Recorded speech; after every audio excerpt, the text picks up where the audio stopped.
დღეს ჩვენი საკვირაო გადაცემის სტუმრები გახლავთ პოლიტეკონომისტი რევას კარანაძე, ბატონოზე დიდი მადლობა რომ მობრძანდით და ბლოგერი არჩიბალდ მეკეში ტექნიკური მიზეზების გამო, უბრალოდ ობიექტური მიზეზის გამო ვერ მოახერხა სტუდიაში მოსვლა ბატონო არჩიბალდმა და ამიტომ ჩაგვერთვება, მოგესალმებით. Salmevit Manglisიდან. ძალიან სასიამოვნოა.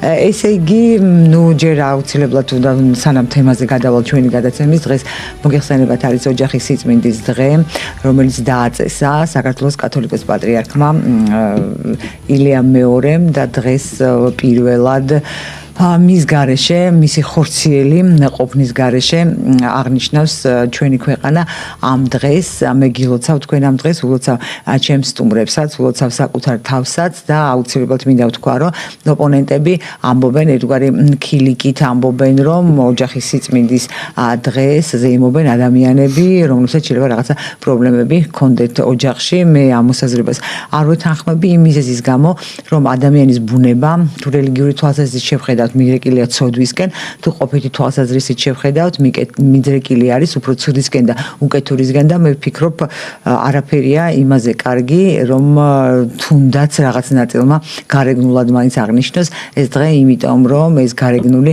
მექანიკური რაღაცა ყოველთვის გადადის ხოლმე თვისებრიობაში, მით უფრო მე დარწმუნებული ვარ, რომ ადამიანების აბსოლუტური უმრავლესობა, რომელიც აღნიშნავს ამ დღეს, ცდილობს მიისწრაფოდეს იმისკენ, რასაც გულისხმობს ეს დღე, რასაც გულისხმობს ოჯახი, ადამიანთა თანაცხოვრება და ოჯახი არის არსებითი და მნიშვნელოვანი ნაწილი საზოგადოების იმისთვის, რომ საზოგადოება სახელმწიფო შედგეს და არსებობდეს ღირებულებათა სისტემა და ჩვენ არ დავკარგოთ ადამიანის სახე. კიდევ ერთხელ გილოცავთ და ეხლა კი გადავიდეთ ჩვენს გადაცემის მთავარ თემაზე, რაც მინდა შემოგთავაზოთ, კერძოდ მე ესეთი სათაური ავირჩიე ჩვენ დღევანდელი გადაცემისთვის, რომ აი ნარკოტიკები, როგორც უცხოური სპეცსამსახურების მოქმედების ძალიან მძლავრი და მე ვიტყოდი სასიკვდილო იარაღი და ამ იარაღს ისინი აქტიურად იყენებენ ერთმანეთის წინააღმდეგ და ამას წინათ ტაკერ კარლსონს ჰქონდა ინტერვიუ CIA-ის, ანუ ამერიკის ფედერალური დაზვერვის ცენტრალური დაზვერვის სააგენტოს გამომძიებელთან და სწორედ ის მტყვებოდა იმის შესახებ, რომ თალიბების მმართველობის დროს სანამ კოალიცია შევიდოდა ავღანეთში დემოკრატიის დასამყარებლად, ავღანეთში იწარმოებოდა 0% ნარკოტიკებისა, ხოლო შემდეგ მსოფლიოს ნარკომომარაგების 93% მოდიოდა ავღანეთზე. არ ვიცი ეხლა როგორი ვითარება, მე მგონი უფრო შემცირებულია, მაგრამ იმ პერიოდში, როდესაც დემოკრატია მყარდებოდა ავღანეთის ტერიტორიაზე, ყვაოდა ასე ვთქვათ, აი ამ ნარკოტიკების მოყვანა, გაშენება ყაყაჩოზე, ამ შემთხვევაში ლაპარაკი ყაყაჩოსგან გაკეთებულ ნარკოტიკულ საშუალებებზე და ეს იყო გეოპოლიტიკური დაპირისპირების და გეოპოლიტიკური ინტერესების გატარების ერთ-ერთი მთავარი იარაღი და როგორც ის ადამიანი ამბობს, ამერიკელი თავად და ამ უწყებაში მომუშავე, რომ ირანისა და რუსეთის ტერიტორიის მომარაგება ახდებოდა იმ ნარკოტიკებით, რომელიც იწარმოებოდა ავღანეთში და ავღანეთში უფლებას აძლევდნენ ამერიკელები. ის ამბობს, მე ციტატა მომყავს,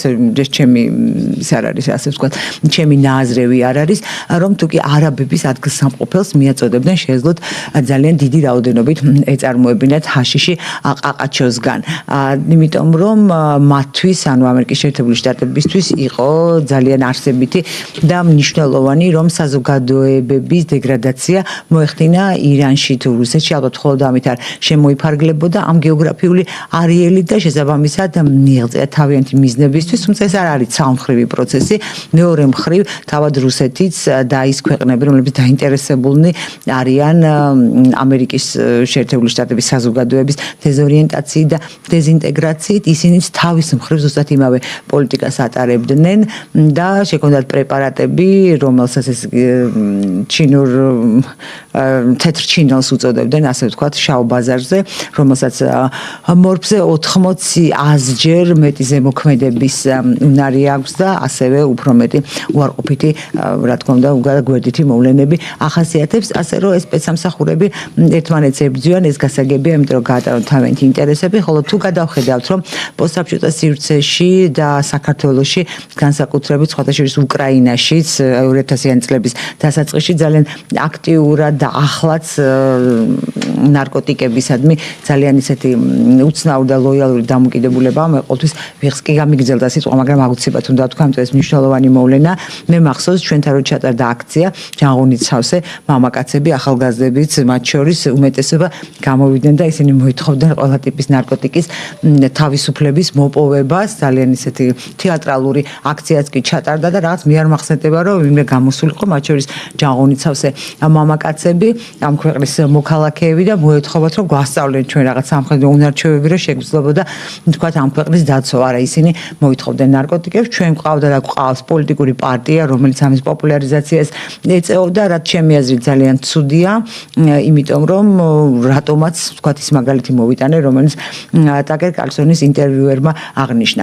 ჩემს სტუმრებს თან აი პირველ ერთ მესამეში მაინც გადაცემის და ვისაუბრო ამ თემაზე, ნარკოტიკები და ნარკოპოლიტიკა როგორ იქცა, თქვათ ერთ-ერთ ძალიან ძიმე გამოწვევა ჩვენი საზოგადოების, იმიტომ რომ ჩვენ თუ არ გვექნა მომავალი, სადაც ცოტანი ვარ და თუ ისიც გონება დაბინდული გვეყოლა, სახელმწიფო, საქართველოს სახელმწიფოს არსებობა, ეჭვის ქვეშ დადგება, ძალიან დიდი კითხვის ნიშანი დაესმის და ფაქტობრივად ჩვენ არ გვექნება სახელმწიფო. როგორი ვითარება ამ მხრივ გულისხმობ, რას უპირისპირებს ჩვენი სახელმწიფო თქვენი აზრით, აი ამ ნარკოტიკების შემოტევას, რაც როგორც ნახეთ, შედის დიდი სახელმწიფოების სახელმწიფო ინტერესებში, თუ შეიძლება ჩართვით ყავს, თუ შეიძლება ბატონი არჩიბალდისგან დავიწყე. მადლობა ნინო, გილოცავთ ოჯახის სიწმინდის დღეს და სწორედ სანამ თქვენთან ეთერში შემოვიდოდი, მანამდე გავავრცელეთ ავდე ესე ვიდეო ამ დღესთან დაკავშირებით და მოკლედ თუ შეიძლება ამასაც ვიტყვი. ძალიან კარგი იქნება, ყველას ძალიან კარგად გვახსოვს, თქვენ ახსენეთ რომ რაღაც ქილიკი მიმდინარეობს ამ დღესთან დაკავშირებითო და ასე შემდეგ, ხო? კი, და გასაგებია რომ რაღაცა პოლიტიკურად ანგაჟირებული, იდეოლოგიურად ანგაჟირებული ჯგუფები დგანან ამ ქილიკის უკან, მაგრამ თავარი რაც არის, მე იმეც გამოვთქვა, რომ ეს დღე დროთა განმავლობაში გადაიქცევა არა უბრალოდ რაღაცა საზეიმო სიმბოლურ დღე და არამედ კონკრეტული სოციალური მოთხოვნებით ოჯახების გასაძლიერებლად საქართველოს მთავრობასადმი. იმიტომ რომ ეს რაღაცა ცარიელი სიმბოლიზმი ხანდახან დამღუპველი არის ხოლმე. კი, რაღაცა გეზის მიმცემია საზოგადოებისთვის, მაგრამ დღეს ჩვენ ვართ მდგომარეობაში, როცა ნარკოტიკებში იფლობა ახალგაზრდობა, უმუშევრობა, დაბალი ხელფასები, ჯანდაცვაზე არ არის წვდომა, განათლებაზე არ არის წვდომა, 146,000 ადამიანი წავიდა წინა წელს ემიგრაციაში და გავაწლები და შეიძლება ესე დავრჩეთ ცარიელი ბანერით გილოცავთ ოჯახის სიწმინდის დღეს, მაგრამ ოჯახი აღარ დარჩეს და ადამიანი ვისაც ამას მიულოცავთ და საქართველოს მთავრობას რაღაცა საკუთარი იდენტობა აქვს გადაქცეული ეს დღე და არამედ მათი სირცხვილი და ტრაგედია დღეს საქართველოში ოჯახების მდგომარეობა რა მდგომარეობაში არის და თავისთავად აი სიმბოლიზმი, იმიტომ რომ აი თქვა იგივე 17 მაისი ხო რაც რაც ჩანაცვლა ხო აი ჰომოფობიასთან ბრძოლის საერთაშორისო დღე ხო ისიც რეალურად რო აიყო რა არის რაღაცა ცარიელი სიმბოლიზმი რომელიც არანაირ კონკრეტულ რაღაც არც მოთხოვნას აყენებს არც არაფერს, იმიტომ რომ მაგალითად გასწორთ ხომ ეს დღე როცა ტარდებოდა საქართველოში და ანტიდისკრიმინაციული კანონია საქართველოში ისა არანაირ მოთხოვნა არ ქონდა გარდა სიმბოლიზმისა რომ მოდი შევიკრიბოთ დავგმოთ ჰომოფობია. აი რაღაც ამას არ უნდა დაემსგავსოს ეს ოჯახის სიწმინდის დღე, რომ ცარიელი სიმბოლიზმი, რომ უბრალოდ აღნიშნოთ ოჯახის სიწმინდის დღე. და დიდი იმედი მაქვს, რომ არ არის ძალიან რთული ის აბგდ სოციალურ-ეკონომიკური მოთხოვნები, რომელიც შეიძლება ამ დღეს ხალხმა წაუყენოს ხელისუფლებას ოჯახების გასაძლიერებლად პირველ რიგში რა თქმა უნდა. ეს ამ დღეს რაც შეეხება. ეხლა ნარკოპოლიტიკასთან დაკავშირებით. ესე იგი, გლობალურ იმას არ შევეხები ავღანეთი და ასე შემდეგ, იმიტომ რომ ძალიან რთული იქნება რაღაცა გლობალური ნარკომაფიის გამოძიება საქართველოსთან. ამიტომ ქართულ კონტექსტზე ვილაპარაკებ. მაგრამ არჩიბალდ, უკაცრავად, თუ შეიძლება, მე მაინც მინდა რომ გლობალურის ნაწილია, თუ კი ეს ნარკოტრასები გაკონტროლდება და მფარველობა ექნება ნარკოტრასებს იმ სახელმწიფოების მიერ, რომლებსაც აქვს უფრო მეტი საშუალება და რომლებსაც აქვს გავლენა, მაშინ ნარკოპოლიტიკა აქ ცოტა სხვანაირი უნდა იყოს. თუ შეიძლება მაინც ამ გარე ინტერესზეც ვისაუბროთ, რატომ არის ეს მნიშვნელოვანი და არსებითი და შემდეგ გადმოვიდეთ რას უპირისპირებს. დიახ. საქართველოსთან გამოჩნდება გარე ინტერესით, ხო?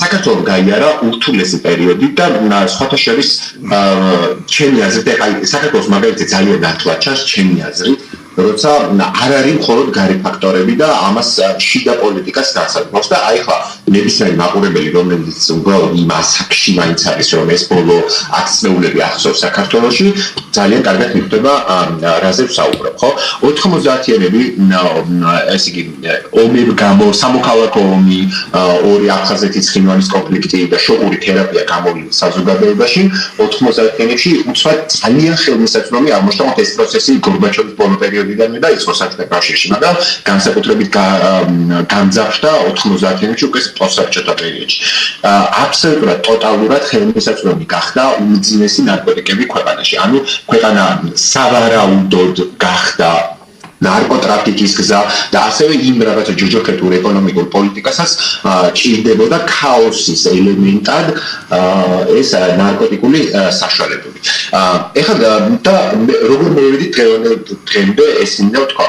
და მე რაღაცა უფრო სიღრმისეულად შევავთ ამ საკითხებში, ხო? აი მაგალითად კატეგორიული წინააღმდეგივარ იცით ნაციონალური მოძრაობის მათი პოლიტიკების და ასე შემდეგ. მაგრამ აი საერთაშორისო ამბავს რომ დაუკავშიროთ, ხო? მე მაგალითად ნაციონალური მოძრაობის დროს, ანუ 15 წლის ვიყავი ვარდების რევოლუცია რომ მოხდა, ანუ რაღაც დასრულ პერიოდში შემესწარი ნაციონალური მოძრაობის მმართველობას, მიუხედავად იმისა, რომ წლები საქართველოში არ ვიყავი. მაგრამ ნაციონალური მოძრაობის დროს ნარკოპოლიტიკა გამოყენებული იყო ხალხის დასაჩაგრად. ანუ აი ამ 90-იანების შოკ გამოვლილი ხალხის ციხეში გასაშვებად და ჩაგვრის ინსტრუმენტი იყო, მაგრამ აი ერთი რას მინდა ვთქვა, როცა არსებობდა პოლიტიკური ნება, ყველას ვისაც ახსოვს 2003 წლიდან 2012 წლამდე პერიოდი, ყველამ ძალიან კარგად იცის, რომ პრაქტიკულად არანაირი ნარკოტიკული საშუალება არ შეუძლია. მე გიდასტურებთ, რომ ფაქტობრივად შეუძლებელი იყოს, მაგრამ სამაგიეროდ გადავიდნენ საფთიაქოს საშუალებებზე და ის ეგრეთ წოდებული კრაკადილი ასე შემდგენ დაალყობს. და ყველა აფთიაქოსელთა კოლექციის მანქანა იგდა და ასე შემდეგ და ჩაგვრის ინსტრუმენტად იყო გამოყენებული ნებისმიერ 90-იანების შოკის მერე უცბად ეს ერთგვარი რაღაცა მშრალი კანონი რომ შემოიხდეს რაღაცნაირი ისა რა ქვია ჩაგვრის ინსტრუმენტად იყო გამოყენებული ანუ მომხმარებელსაც უშვებდნენ ციხეში აქ ეხა ძალიან რთულია იმაზე ვაყარებ ეხა რაღაც მართლა ძალიან მაღალი კლასის საგამოძიებო ჟურნალისტი უნდა იყო ან რაღაც სპეცსამსახურები რომ თქვა რომ აი ეს საქართველოში აღწერული იყო მაგრამ არანებურად მაინც რაღაცა ნარკოსავაჭრო გზები იყო ალბათ იყო მაგრამ ფაქტი არის რომ ადგილზე არ ვრცელდებოდა, კი ბატონო. საქართველოს მოსახლეობისთვის არ იყო ხელმისაწვდომი. ეხლა გამოვიდეთ 2012 წლიდან შემდგომ პერიოდში. ნაციონალური მოძრაობის ეს ხო არსებობს რა მე ზოგადად ამ თეორიის მომხრევა რომ ედუარდ შევარდნაძიდან დაწყებული ბიზნესმენამდე გაგრძელებული ეს ერთი ნეოლიბერალური რეჟიმის გაგრძელება სხვადასხვა ფაზაა გამოვლინება ხო ანუ ერთგვარმა მშრალმა კანონმა ნაციონალური მოძრაობის დროს შექმნა არაბუნებრივი მოთხოვნა და ლეგიტიმაცია რაღაც ტიპის ჭალებში თავისუფლებაზე რომელიც აი ამ რაც ამ სისხლიანი რეჟიმისგან გავთავისუფლდეს რომ თითქოს აი ნარკოპოლიტიკის თავისუფლებაც უნდა მოიტანა ამას ხო თქვენ სწორად ახსენეთ რომ რაღაც აქციები ჩატარდა ხო კი ნამდვილად ესე იყო და ამას წინ უძღოდა არ უნდა დაგვაუსწრეს საქართველოს თბილისის მერიის მიერ მხარდაჭერილი კლუბური ინფრასტრუქტურა ანუ კლუბები ბასიანი და სხვები რომელსაც პირდაპირ ღიად ან ცალკე დეპარტამენტიც კი შექმნა თბილისის მერიამ სერგი გვარჯავაძე იყო მისი ხელმძღვანელი ამის თბილისი კი ბატონო ხო სრული მხარდაჭერა ჰქონდა ამ საკლუბო სივრცეს და ამ საკლუბო სივრცეს რა თქმა უნდა ვერ იქნებოდა ვერანაირი გასაქანი თუ ნარკოპოლიტიკის ლიბერალიზაციას არ მოხდებოდა. სხვადასხვა სხვა ეს აუცილებლად მე ალბათ იცით ჩვენ ნაციონალურად მაყურებელ, მაგრამ მაინც ვუთხრათ რომ ღამის კლუბები გულისხმობს ნარკოტიკების მოხმარებას ავტომატურად. იქ შეუძლებელია სხვანაირად. ხო, შეიძლება 100%-ში არ არის. 99-ში, კი ბატონო. 50-ში მაინც. ხო, მე ცოტა მეც მივცემდი პროცენტს 50 ცოტა. მე ხიზელი არ მინახავს არა. კულტურული ფაქტორი შემოვიტანოთ, რაც ჩემი გარდა ბლოგერი პოლიტიკური აქტივისტები კიდე ჩემი ძირითადად და ეხა დავხსნი ეს მნიშვნელოვან რაღაცას. ესე იგი ქვეყანაში მონგრეულია კულტურული ინფრასტრუქტურა, ფილარმონიები, თეატრები, კულტურის ცენტრები, თანამედროვე ხელოვნების გალერეა არ არსებობს, თანამედროვე ხელოვნების მუზეუმი არ არსებობს, აი არაფერი არაც ახალგაზრდებს ხელოვნებაში, აკადემიურ ხელოვნებაში ჩართავს ეს არ არსებობს და უცბად სახელმწიფო იწყებს ქართული ოცნების მთავრობა საკლუბო ინდუსტრიის მშენებლობას უმაღლესი დაფინანსების დონეზე და ეს მარტო კლუბებში არ გამოიხატება, განსხვავებით ანაკლიაში ფესტივალი ტარდებოდა ბიუჯეტი იყო ეკონომიკის სამინისტროდან ფინანსდებოდა და წლიდან წლამდე იყო 5-დან 15 მილიონ ლარამდე აფინანსებდა ამას საქართველოს ეკონომიკის სამინისტრო. და იქ ეყარა ნარკოტიკი მინდა ვთქვა და ყველა ნარკოტიკული რომ ხელისუფლებამ, ქართულმა ოცნებამ შექმნა ილუზია, რომ რაღაცა ტიპის მოთხოვნა წამოვიდა ქვერიდან, ანუ ხალხმა მოითხოვა ლიბერალიზაცია და ხელისუფლებამ ეს დააკმაყოფილა.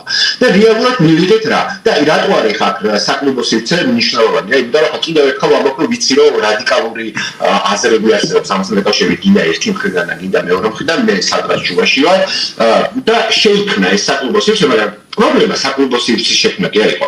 პრობლემა იყო, რომ ქვეყანაში ყველანაირი კულტურული ცხოვრება მყარია და ქვეყნის ერთადერთი მთავარ კულტურულ პროგრამა გამოცხადებული არის საკლუბო მუსიკა და საკლუბო ფესტივალები და არ უნდა გავაკეთოს ხარ ვიდეოების სერია, ხო ბევრი იმაში რა ქვია ვიდეოებში მამუკა მდინარაძე და ვიღაცები საკუთარ დაბადების დღეებზე დიჯეობენ და ასე შემდეგ. ხო, კულტურული ლეგიტიმაცია მოხდა. ამან შექმნა ფართო მასებში ნარკოტიკების ლეგიტიმაცია კი არა, ნარკოტიკების რომანტიზაცია, იმიტომ რომ ქვეყანაში თეატრი არ არსებობს ახალგაზრდისთვის, კულტურული ცენტრი არ არსებობს, თანამედროვე ხელოვნების ცენტრები არ არსებობს. ყველაფერი არის რაღაცა რამდენიმე ჯიხურად გადაქცეული და ერთადერთ რაღაცა კულტურული ცხოვრების, იმიტომ რომ არ აქვს მნიშვნელობა ეს თანამედროვე ხელოვნების ცენტრი იქნება თუ ღამის კლუბი, ორივეს რაღაცა კულტურული ნიშნები მოყვება ცხოვრების, ანუ აი lifestyle-ს რასაც ეძახიან, ხო, ცხოვრების სტილის, ხო? თქვათ თანამედროვე ხელოვნების ცენტრის გაგებაში ეს იქნება და რაღაც ფილოსოფიით დაინტერესება, ხელოვნებით დაინტერესება, რაღაც ანალიტიკური ხელოვნებაში ჩართვა და საკლუბო იმის შემთხვევაში იქნებოდა ეს ეგრეთ წოდებული ტრანსცენდენტური ცხოვრების წესი, რომელიც ნარკოტიკებით მიიღწევა ამ გაგებაში, ხო? და თუ კი არ არის გამოაცხადა, აი ეს მეორე გამოაცხადა ქართულმა ოცნებამ ქვეყნის ნომერ კულტურულ პროექტად. და სულ ცოტა დღემდე გრძელდება ეს რამე კი არ შეცვლილა საერთოდ ამ კულტურის მიმართულებით არაფერი არ შეცვლილა, უფრო დამძიმდა, ხო? და ამან მოახდინა არა მარტო უბრალოდ ლეგიტიმაცია იმისა, რომ ეს შეიძლება, არამედ რომანტიზება ფართო მასებში. და მე რომ გადმოვყვეთ აი მას ზუსტად რასაც თქვენ ამბობთ, რომ სავაჭრო ნარკოტრაფიკები და სპეცსამსახურები და ასე შემდეგ და ამის პარალელურად ქვეყანაში იწყება ის კი არა რომ ვიღაცა კლუბში შევა და რაღაცა, იმიტომ რომ დღეს რეალურად საქართველოში ნარკოტიკის მოხმარების შეიძლება 2%-იც არ ხდება ღამის კლუბში, დანარჩენი ხდება ყველაფერი მის გარეთ. და იმ ხალხის 98% ღამის კლუბში დამყოფიც არ არის საერთოდ. იმიტომ რომ საქართველოს შინაგან საქმეთა სამინისტროს მფარველობით, იმიტომ რომ ვერავინ ვერ დამაჯერებს, რომ ეს შესაძლებელია საქართველოს შინაგან საქმეთა სამინისტროს მფარველობის გარეშე, რომ მთელი საქართველოს მასშტაბით ონლაინ რეჟიმში ყველანაირი ასაკის ადამიანისთვის ხელმისაწვდომია უმძიმესი ნარკოტიკები. ანუ ბავშვები არიან, არასრულწლოვანი ბავშვები არიან, რომლებიც გელაპარაკებიან უმძიმეს ნარკოტიკებზე, როგორ იყიდეს, როგორ მოიხმარეს, როგორ აღარ მოიხმარეს და სავალალო მდგომარეობა. აბსოლუტურად და ეს ვერაფრით ვერ მოხდებოდა და იმიტომ მოვიყვანე ჩემთვის ძალიან საზღვრები და მოსწავლეების პერიოდი, მაგალითად მაგაში რა, რომ როცა არსებობს შინაგან საქმეთა სამინისტროს, საქართველოს შინაგან საქმეთა სამინისტროს ნება, რომ რაღაცა არ იყოს, არ არის და ეს ჩვენ ნახეთ ჩვენი თვალით როგორ ხდება ეგ რო არ არის.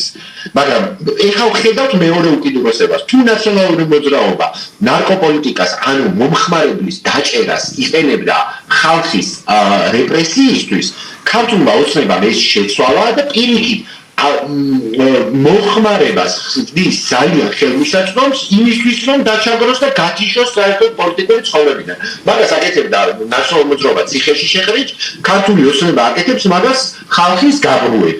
ეხლა და მე ჩვენ ვიმჯეროთ, ეხლა აი დაჭერები უკეთესია თუ ხალხის გაბრუება თუ აშენე. რა თქმა უნდა, არც ერთი არ ვარ და რაღაცა შუაში უნდა მივიდეთ და ასაღები ამ ყველაფერს ჩემი აზრით არ ვაბარაკობ, რა თქმა უნდა, ძალიან მინდა რომ აზრი შევკრა რომ მე რეზის მივცე კარგად შესაძლებლობა რომ არ რეზისთან ხო რეზის მივცე რომ მე შუაში ვარ ხო რა თქმა უნდა აი ძიმე ნარკოტიკების კატეგორია რაც არის უმკაცრეს ბრძოლასა და რა თქმა უნდა სოციალური ფსიქოსოციალური რეაბილიტაციის შესაძლებლობა იმიტომ რომ დღეს მაგალითად საქართველოში აი ძიმე ნარკოტიკებზე ვერ ვილაპარაკოთ რა ეს საქართველოში თუ ხარ ძიმე ნარკოტიკების მომხმარებელი მიმდინარე ან ყოფილი შემდგები ასეთი არჩევანის წინაშე აი მქონია რა ეს სანაცნობო შემში ამის პრობლემა რომ მოდი ხა ფული ავაგროვოთ და იმიღაცას აუგროვოთ და რაზეც აუგროვოთ ქაბადენი ბოდიში და ცუდად მესმის მალე დავამთავრებ რაზე უნდა აუგროვოთ იმიტომ რომ ადამიანს რომელსაც თავის დანებება უნდა განწირულია იმისთვის რომ მისთვის არ არსებობს არანაირი ჯანდაცვის ხარისხიანი ჯანდაცვის სახელმწიფო სერვისები $800 იღებს წელიწადში აი ეს კლინიკები სადაც რომლებიც მართლა შედეგს და კარგი შედეგი აქვს და ხალხი დადის და ამის არჩევანის წინაშე რა უნდა დააყენოს საერთოდ რომ ან ეხა წადი კედლებზე თავი ხომიცით ეს როგორი რთული პროცესია ხო ან $800 გადაიხადე ხო და ეხა საკლუბო ნაწილში რომ გადმოვიდე საკლუბო ნაწილზე მე ვისაუბროთ ეხა რეზისაც მივცეთ თუ შეიძლება თქვა და თქვა რა იყო რა რომ ეს რამდენიმე წინადადება დამჭა რა ის რაც მთელ სოფლიოში არის აპავებული ეს საკლუბო კულტურა ანუ იმასთან აი ესე ბრძოლის გამოცხადება არანაირი შედეგის მომცემი არ არის შეიძლება რა თქმა უნდა შესაძლოა უნდა აკონტროლოს საშუალო მაგრამ თლიანად კულტურას ვერ მოსმოთ მაგრამ პრობლემა არის ის რომ საქართველოს სახელმწიფოს საკლუბო კულტურა აქვს გადაქცეული ქვეყნის ნომერ კულტურულ პროექტად იმიტომ რომ ეს რომ ასე არ იყოს საკლუბო კულტურა იქნებოდა მთლიანი კულტურული ცხოვრების რაღაცა 2% და ახალგაზრდების უმრავლესობა იქნებოდა საერთოდ სხვა კულტურულ პროექტში ჩართული და ასე ძიმედ აღარ იმოქმედებდა ის არც იდეოლოგიურად და არც ფიზიკური შედეგებით რაოდენობრივი შედეგები. მადლობა ეს მიდოდა მე თქვა რომ ეს აღარ ჩავარდა. კი ბატონო. არა, ჩართვაც საინტერესო იქნება რომ ერთმანეთთან საუბარი ბუნებრივია. თქვა თქვენ კითხავთ ასე, რა თქმა უნდა ეს პოლიტიკა, ნარკოპოლიტიკა, რომელსაც ატარებს სახელმწიფო ხელისუფლებები, რომელსაც ატარებდა, ეს არ ვიცი, ჩემი აზრით აბსოლუტურად არაეფექტიანია. აი მაგალითად არჩიბალდო ახსენა 90-იანი წლები გასული საუკუნის და ჩვენ ისიც ვიცით რომ აფხაზეთის მიმდინარე ომის დროსაც ძალიან ხელმისაწვდომი იყო ეს ნარკოტიკები ამის ოფიციალურ მონაცემი არსებობს თვითონ ფრონტის ხაზზეც იყო რა თქმა უნდა და შემდეგ იმათ ყოველს ნარკომანები დაარქვეს თუმცა მე ძალიან კარგად ამიხსნე სპეციალისტებმა რომ ნარკომომხმარებელი და ნარკოტიკული თხრობის ქვეშ არ იბრძვის რა ზის თავისთვის ბუჩქებში და არის ასე ვთქვათ გაბრუებული თქვენ როგორ ფიქრობთ რეზი სახელმწიფო აი როგორი სიტუაცია ხა მე თან არ მივიხარ რბილად მინდა ვთქვა მე რაღაცნაირად არ მესმის რატომ უნდა დავხარჯო როდესაც ამდენი პრობლემა მოგვარებული შეიძლება ხა ცუდია მაგრამ გულახსოვთ გულწრფელად ვიტყვი ხო ხა სახელმწიფომ კიდე დააფინანსოს ნარკომომხმარებლები მაგრამ სახელმწიფო შეუძლია ქონდეს იდეოლოგია რომელიც მინიმუმამდე შეამცირებს ალბათ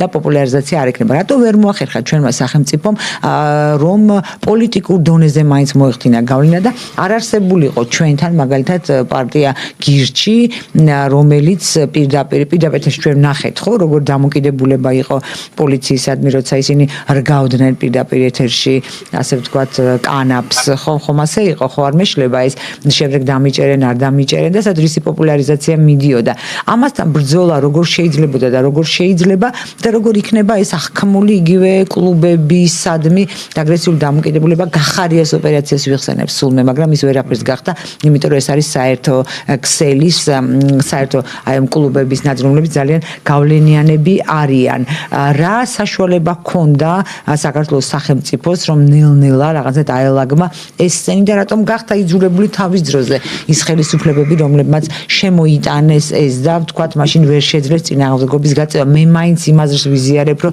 არც ერთი ხელისუფლება არ არის თავისი ხალხის მტერი იმ მხრივ რომ არ უნდა მას ისტორიაში შევიდეს როგორც მტერი ყოველ შემთხვევაში ძალიან დიდი კითხვა კი, დიდი კითხვა და გავჩუმდები კი ბატონო და გავჩუმდები. პირველ რიგში ძალიან დიდი მადლობა მოწვევისთვის. მოგესალმებით ქალბატონო ნინო, მივესალმები არჩიბალდს მანგლისში. მივესალმები თქვენს მაყურებელს. რაც შეეხება ამ საკითხს, ეს არის საკმაოდ კომპლექსური საკითხი და ეს ამ საკითხის, ასე ვთქვათ, გასაღები არ დევს არც ლიბერალურ მიდგომაში და არ დევს არც კონსერვატიულ მიდგომაში, სოციალურ საკითხებში. სხვა შორის დღევანდელ დღესთან დაკავშირებით არ შემიძლია არ გავაგრძელო ის აზრი, რითაც დაიწყო არჩიბალდმა, იმიტომ რომ მე ვფიქრობ, რომ მე ვეთანხმები მას ბევრ ნაწილში. ზოგადად, როდესაც ჩვენი სახელმწიფო დღევანდელ დღეს აცხადებს, ხო?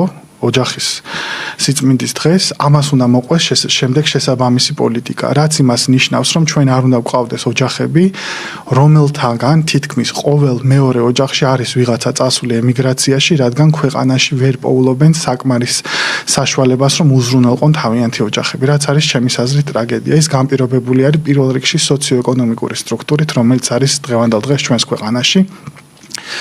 ნეოლიბერალური მიდგომებით, პრივატიზებით, ჩვენ ვნახეთ, როდესაც ჯანდაცვის პრივატიზებით მივიღეთ ის, რომ ექნების ხელფასი გახდა 154 ლარი ზოგიერთ კლინიკაში, ხოლო პრივატიზების შედეგად საქართველოს ბანკი შემოვიდა საავადმყოფოების სექტორში და მონოპოლისტი გახდა 56% აკონტროლებს საავადმყოფოებისა, ხო? და 100 მილიონი იყო საშუალო მოგება წლიდან წლამდე დოლარზე, თან ლარზე არ არის საუბარი, წმინდა მოგება ნეტი გადასახადების გარშე, რაც შეებოდა კლინიკებს და ყოველი კუთხე კონტროლში ახალი კლინიკა იხსნებოდა. თუმცა 1990-იანი წლებიდან ჩვენ დავკარგეთ ექნების რაოდენობა მკაცრად. 4-ჯერ უფრო ნაკლები ექთანი მყავს, ვიდრე მყავდა 1990 წელს. იგივე აისახება თითქმის ყველა მიმართულებით, ხო? იგივე არის ნარკოპოლიტიკის მიმართულებითაც, რადგან როდესაც ეკონომიკური, ასე ვთქვათ, ეკონომიკური დეპრესია გვაქვს, ჩვენ ნახეთ, რომ 80-იანი წლების შემდეგ, SSRI-ს დანგრევის შემდეგ მთლიანად ჩამოიშალა ჩვენს ქვეყანაში ყველაფერი აბსოლუტურად. ეს იქნებოდა ეკონომიკა, ეს იქნებოდა ჰესები, ეს იქნებოდა ქარხანა, ფაბრიკები, რომლებიც გაიყიდა ჯართად და ეს არ არის მარტო საქართველოს დამახასიათებელი, ჩვენ ვნახეთ ეს თითქმის მთელ პოსტსაბჭოთა სივრცეში პრიხვატიზაციით, უბრალოდ დავამთავრებ პრიხვატიზაციით, როგორ გამდიდრდა ნაწილი და ნაწილი როგორ დარჩა, ასე ვთქვათ, ამ გამდიდრების მიღმა და მივიღეთ ძალიან დიდი უთანასწორობა. უპერსპექტივობის გამო 90-იან წლებში ძალიან ბევრი ადამიანი მოექცა ამ სხვადასხვა ზეგავლენების ქვეშ, იქნებოდა ეს, ასე ვთქვათ, რადიკალური რელიგიური ჯგუფები, იქნებოდა ეს რაღაც ფანატიკური იდეოლოგიები და რა თქმა უნდა, ეს იყო ერთ-ერთი ყველაზე მნიშვნელოვანი, რამაც ძალიან დიდი ფეხი მოიკიდა საქართველოს, ეს იყო ნარკომანია, რომელიც აყვავდა 90-იანების დასაწყისიდან და 90-იანების ბოლოში გავიდა, ასე ვთქვათ, ხო? ეს რა თქმა უნდა არის უპერსპექტივობის ბრალი და ამასთან ერთად ის, რომ მაგალითად მე რო ვიყავი ახლა სოფელში ჩემი მეგობრის ბაბუის გასვენებაში, ვანში სოფლის კლუბი იყო დაკეტილი, ხო? ისეთი სოციალური სტრუქტურა ჰქონდა ჩვენ, სადაც იყო სახელმწიფო აშენებული ისე, რომ ემსახურებოდა არა კაპიტალს, არამედ ხალხს. ნუ თავისთავად გასაგებია, იმიტომ რომ იდეოლოგიური სხვაობა იყო სოციალისტური, ხა მოგწონდა არ მოგწონდა.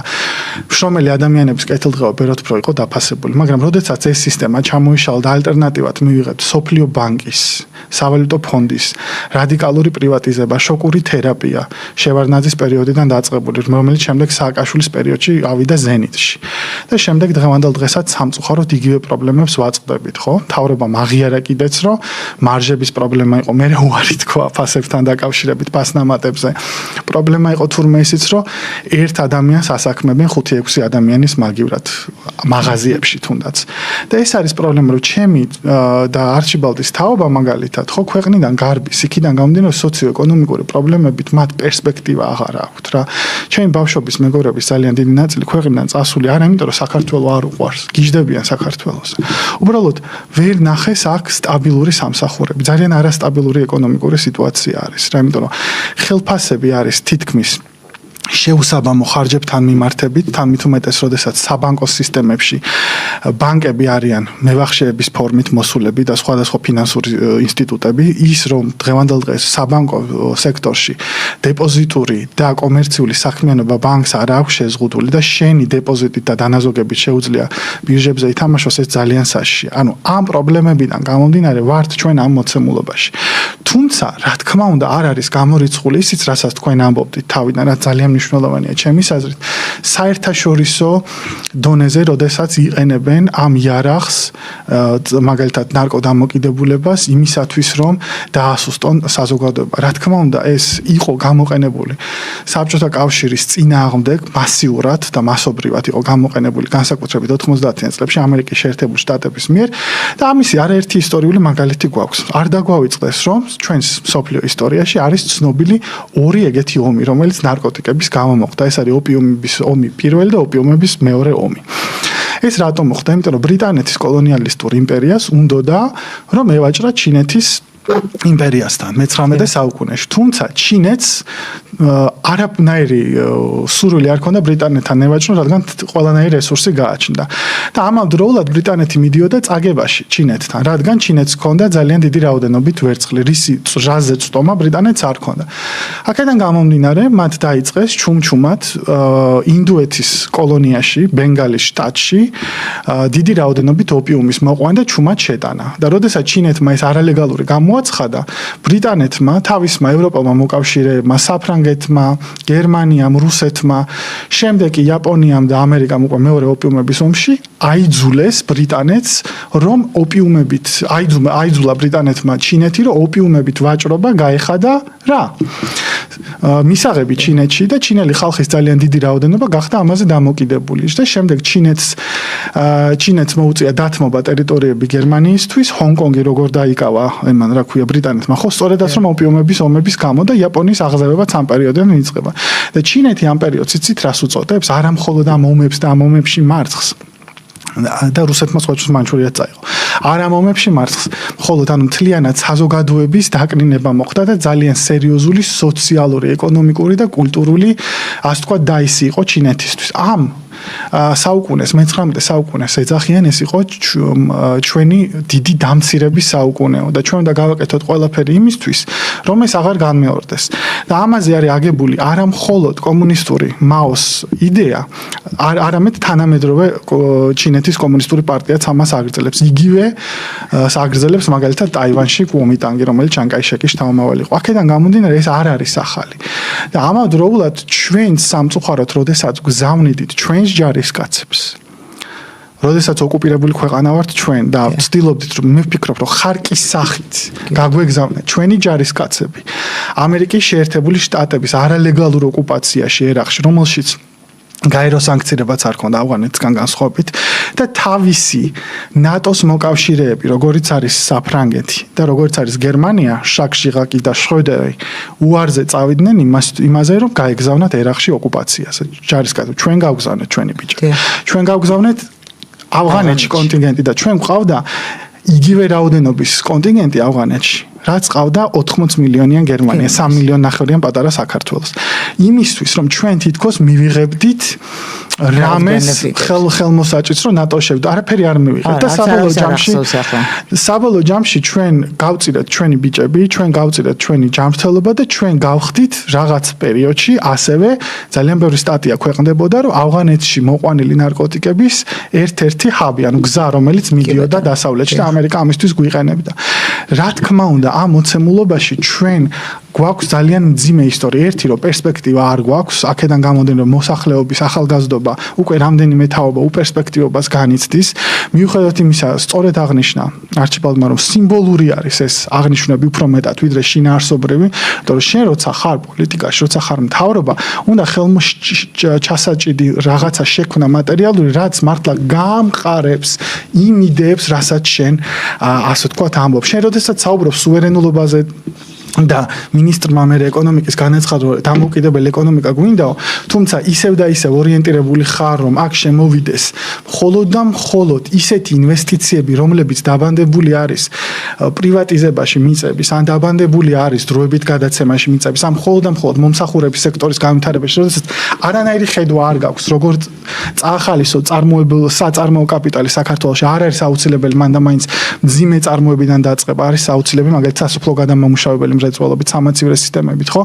თავისთავად შენ ვერ შექმნის სტაბილურ სამსახურებს საქართველოში. თავისთავად ისევ გექნება ეგრეთ წოდებული სიღარიბის ხელფასები, ანუ ხელფასები, რომელიც გზის ფულია სინამდვილეში და 5-8 სამსახურში გინდა სიარული, რომ უბრალოდ საჭმლის ფული გქონდეს, რაც საკმარისი არის და შენ როდესაც ხელფასი ისევ მინიმალური ხელფასი 20 ლარი გაქვს და არ შეგიცვლია და ხელფასს დაიანგარიშებს შენ ისევ საარსებო მინიმუმით, რომელიც 90-იანებში გვასწავლეს და ამ საარსებო მინიმუმში არის შევაჭრების კოეფიციენტი ბაზარში და ჩვენ ვიცით რომ ბაზარში შეუძლებელია უკვე ფასების დაკრება და განსაკუთრებით უმეტესობა მოსახლეობის ურბანულ სექტორში ცხოვრები ყიდულობს პროდუქტს ფას დადგენილ მაღაზიებში ეს აბსურდია. დაახლოებით 280-დან 300 ლარამდე მერყეობს ხოლმე ეს. თან როგორ არის განსაზღვრული? ხო 70% არის საკვებზე განკუთვნილი 30 ტანსაცმელი და სხვა რაც აბსურდი არის. ხო, ანუ თვითონ ეს მეთოდოლოგია სანამ არ შეიცვლება დანარჩენი ჩემთვის ყველაფერი არის უფრო მეტად სიმბოლური.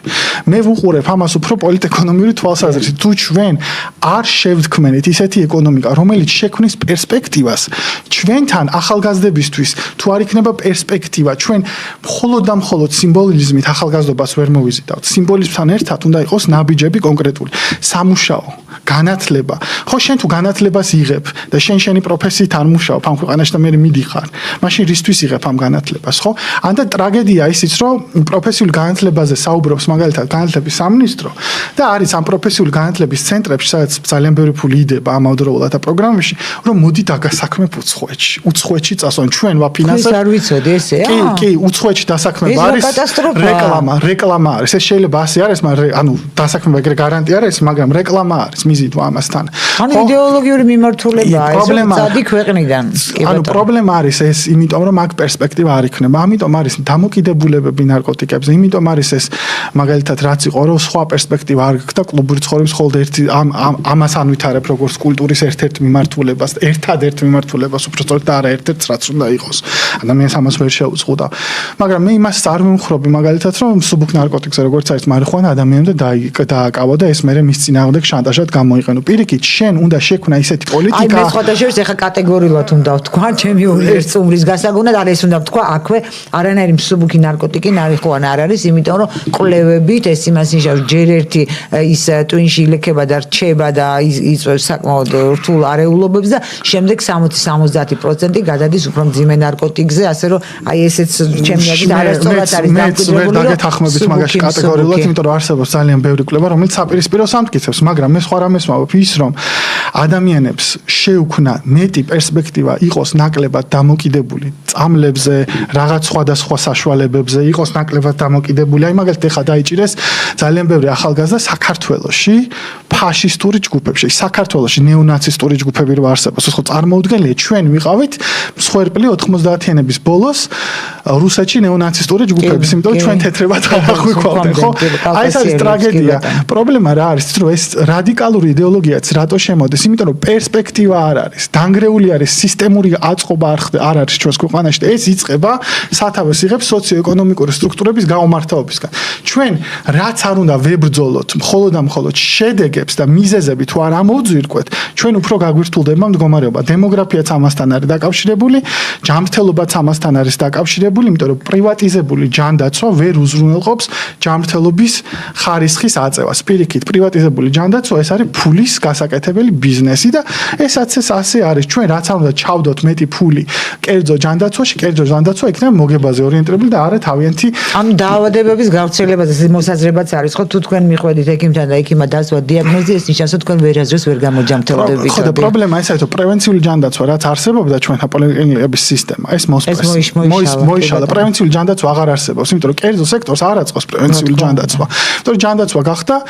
საბაზრო საქონელი რითაც ხდება ასე ვთქვათ ვაჭრობა ხო წამალდამოკიდებულება პირდაპირ მნიშვნელობითაც წამალდამოკიდებულება მედიკამენტი კი ბატონო მედიკამენტი დამოკიდებულება კი ბატონო ასე შემდეგ და ასე შემდეგ ხო იმიტომ რომ პრევენციული ჯანდაცვაც არ არსებობს საბოლოო ჯამში მივიდივართ იქამდე რომ ჩვენ თუ გვინდა მართლა ძლიერი ოჯახი ადამიანი უნდა იყოს დაფასებული თავის ქვეყანაში ეკონომიკურად, სოციალურად დაფასებული უნდა იყოს და უნდა ქონდეს ღირსეული ცხოვრების განცდა და ღირსეულ ჯანდაცვაზე ხარისხიან ჯანდაცვაზე ხელმისაწვდომობა და განათლება უნდა იყოს დაფასებული ერთსაც ვიტყვი უბრალოდ გამიგრძელდა სიტყვა. არა, ძალიან სანაბრად ერთსაც სამნიშნულოვანი რაღაცა არის, რომ აი მაგალითად პრემიერ-მინისტრმა წინაზე დაიწყო ეს განათლების რეფორმა. რაც მე ვფიქრობ, რომ ცუდი არ არის, მაგრამ უყურეთ სად არის აქ ჩავარდნა. პრემიერმა თქვა, რომ საბაზრო პრინციპით უნდა მიმოქმედოთ. მაგრამ საბოლოო ჯამში საბაზრო პრინციპი არ არის სწორი. საჭირო არის მოქმედება არა საბაზრო პრინციპით და არა ლიბერალებს რაც უყვართ კიდე მეორე მიდგომა, რომ აი განათლება რაღაც აბსტრაქტულად უთქმები, არამედ ის რასფეროებიც გვაკლია და სადაც არის ჩავარდნები და ის SSRK-ს დროს მიღებული დიდი სამეცნიერო ცოდნა, რომელიც იკარგება ნელ-ნელა ტექნიკურ უნივერსიტეტში. მიდის თაობა და ახალი ცოდნა არ იქნება და ჩვენ ხვდებით მხოლოდ მომსახურე პერსონალის ქვეყანა სამწუხაროდ. აი გახსოვთ 90-იანებში რეკლამა, რომ აი იყო ეს საჭირო იყო კომპიუტერის აი ესეთი ცუდი ქართულით იყო და ინგლისურის ცოდნა საყოველთაოდ აი ეს არის ძირითადი კომპიუტერი და ინგლისური დღევანდელ დღეს მნიშვნელოვანი, მაგრამ საქმე ზედაპირულად რა საკომუნიკაციო და მაგრამ საქმე ნახეთ რაში, ანუ პრემიერმა თქვა რომ ჩვენ გვინდაო რომ მე ამ ნაწილში ვეთანხმობ სხვა შორს რომ აი მაგალითად ყველა იურიდიულზე აბარებს და არ გვაქვსო ჯანდაცვა, მაგრამ პრემიერს არც ერთმა თვითონ პრემიერმა ხო არ დასვა ამაზე კითხვა რატო ხდება ესე მიწაზე და ოპონენტებმა ილია-უნის წარმომადგენლებმა არ დაუსვეს კითხვა რომ რატო არის რა არის ამის საფუძველი იქნებ იმიტომ აბარებს ხალხი იურიდიულზე რომ გონიათ რომ შემოსავალი იქნება პერსპექტივა იქნება და მე პრემიერმა თქვა რომ აი გვჭირდებაო ექნების დეფიციტი გვაქვს მეთქი ვარ როგორ მოხდა რომ ხო რატო ხდება რომ 977 გამოცხადებული ადგილიდან ქალბატონო რატო აბარებს რატო ჩააბარა მხოლოდ 46-მა ამ სპეციალობას იმიტომ რომ ხელფასი არ ვარგა 4-5 სამსახურში გიწევს მუშაობა და პერსპექტივა არ გაქვს და საბოლოო ჯამში პრემიერს არავინ არ უთხრა სწორედაც რომ საბაზრო ეკონომიკაზე მიშვებულმა ჯანდაცვამ გამოიწვია ის რომ არანაირი პერსპექტივა არ არსებობს ყველა სფერო შენ საბაზრო ეკონომიკას ვერ მიანდობ ჯანდაცვა რომელიც უნდა იყოს ქვეყნის პრიორიტეტი როგორც ასე ვთქვათ სტრატეგიული სფერო ეს ვერ იქნება მხოლოდ და მხოლოდ მოგებაზე ორიენტირებული სფერო და აი ესეთი ჩავარდნები გვაქვს იცით რა არის რომ აი თითქოს რაღაცა სწორ მიგნებებამდე მიდიან მაგრამ არ სვავენ სწორ თქვა დასკვნებს ეს პრობლემა არის საბოლოო ჯამში დიაგნოზ ხო იყო ამ საკითხზე სერიოზული დებატები განათლების სფეროზე მაგრამ არავინ არ საუბრობს იმაზე რომ საბოლოო ჯამში ძალიან კარგია რომ განათლება უფასო გახდა უმაღლესი რასაც მივესალმები კარგია რომ ბაღებში კვება უფასოა მაგრამ აუცილებელია რომ სკოლებშიც უფასო იყოს კვება და მხოლოდ სპორტული წრეების ხელმისაწვდომი და ამავე დროულად აი კოსმეტიკური რეფორმებია ფორმა კარგია მაგრამ ფორმას იქით უნდა იყოს სხვა რეფორმები შინაარსობრივი რეფორმები და ეკონომიკური რეფორმები იგივე არის მაგალითად ეხლა იმ სპეციალობების განვითარებაში რომელიც ჩვენ გვჭირდება და არა ის რაც ბაზარს უნდა რა ჭირდება სახელმწიფოს უნდა არსებობდეს გეგმა მაგრამ ჩვენს ქვეყანაში არც ერთ პოლიტიკურ პარტიას და არც ერთ ეგრეთ წოდებულ ჩვენს დიდ ექსპერტს გინდა აქეთ გინდა იქით არ უყვარს ხოლმე ეკონომიკური საკითხების წინ წამოწევა იმიტომ რომ ეკონომიკის გარეშე ქვეყანა სახელმწიფო სტრატეგიული ეკონომიკის გარეშე დანარჩენი ყველაფერი არის ფუჭი. ეხლა გინდა მოგწონს, გინდა არ მოგწონს, მართალი იყო მარქსი, რომ ჯერ ეკონომიკა დანარჩენი, ჯერ ეკონომიკა ბაზა და დანარჩენი ზედნაშენია. კაპიტალის სხვათაშორის ძალიან საინტერესო ნაშრომია. გეთანხმებით, აქედან გამომდინარე, ჩვენ თუ არ მივხედეთ ამას, ხო, მაშინ ეხლა ჩვენ რაც არ უნდა ლამაზი კლინიკა გავხსნათ, თუ იქ ტექნის ხელფასი ეხლა ჩემი ბრძოლით და ჩემი პროფკავშირის ბრძოლით 652 ლარამდე ავწიეთ. 140 ლარიანი ხელფასები, მაგრამ ეს ხო საკმარისი არ არის. ეხლა 4 სამსახურს მაგრამ 3 სამსახურში მუშაობ. მაგრამ ეკნე მაინც გარბიან. მთავრობა ასევე დაგვკვირდა რომ 2025 წელს ჩვენო კიდე გავზრდითო. მოიმატებსო და საათობრივი ხელფასი 4 და 7-დან ეკნეს 4 ლარი და 71-დან 5 ლარზე და 24-ზე ავაო. სამწუხაროდ ეს ისევ დაპირებად დარჩა. და ესეთი საკითხები არის უნიშნელოვანი და მე ყოველთვის მინდა ხოლმე რომ ამ თემებამდე დავიდეთ და იყოს დებატები და არა ამ სიმბოლურ ასე ვთქვათ ზედაპირულ რაღაცა იმამდე ხო ხდებით ბრძოლებამდე და ეხლა საერთოდ ოპოზიცია რომელიც მარტო დროშებს აქნევს და მხოლოდ საგარეო პოლიტიკით იღებს ლეგიტიმაციას ევროპაში წავიდეთ და ამ დროს აქ და როგორ რა და რანაირად ეკიდეთ საქმეა და მე ვფიქრობ პერსპექტივა მაგრამ აქ რაც ხდება შიდა პოლიტიკას და რა გავლენებს ახდენს გარემო გარე პოლიტიკა კიდე ამაზე არასოდეს არ არის საუბარი და აი ესეთ საკითხებზე ანუ აი თვალსაჩინო იყო რომ პრემიერმა რო თქვა ეს იყო პრობლემა ოპოზიციამ არ შეუწრიალა რა იყო ამისი მიზეზი და პრემიერმაც არ თქვა რომ ამის მიზეზი იყო საბაზრო ეკონომიკაზე დაყვანილი განათლება და არა სახელმწიფო საჭიროებებს. დიახ და აი თქვათ ეს ძალიან მნიშვნელოვანია მე რატო წავიკითხავ ახლა თუ შეიძლება არჩიბალს დაუსვამ კითხვას და თქვენი აზრიც მაინტერესებს აქ ერთ-ერთმა მაყურებელმა ბრძანა რომ გაანებეთო ადამიანების ცხოვრების დაგეგმვას თავიო და ხდეშინას რასაც უნდა დალევ სადაც უნდა წავა უნდა დაბოლდება უნდა გამოშტერდება უნდა გადიალდება. აი ესეთი დამოკიდებულებაც არსებობს, ხო? და ეს დანერგილია. ჩვენ ვიცით იგივე ჩვენმა საკონსტიტუციო სასამართლომ, ხო, თუ არ ვცდები კი საკონსტიტუციომ, როდესაც გირჩმა შეიტანა სარჩელეს, ჩემი სხეული, ჩემია, რასაც მინდა გაუკეთებ.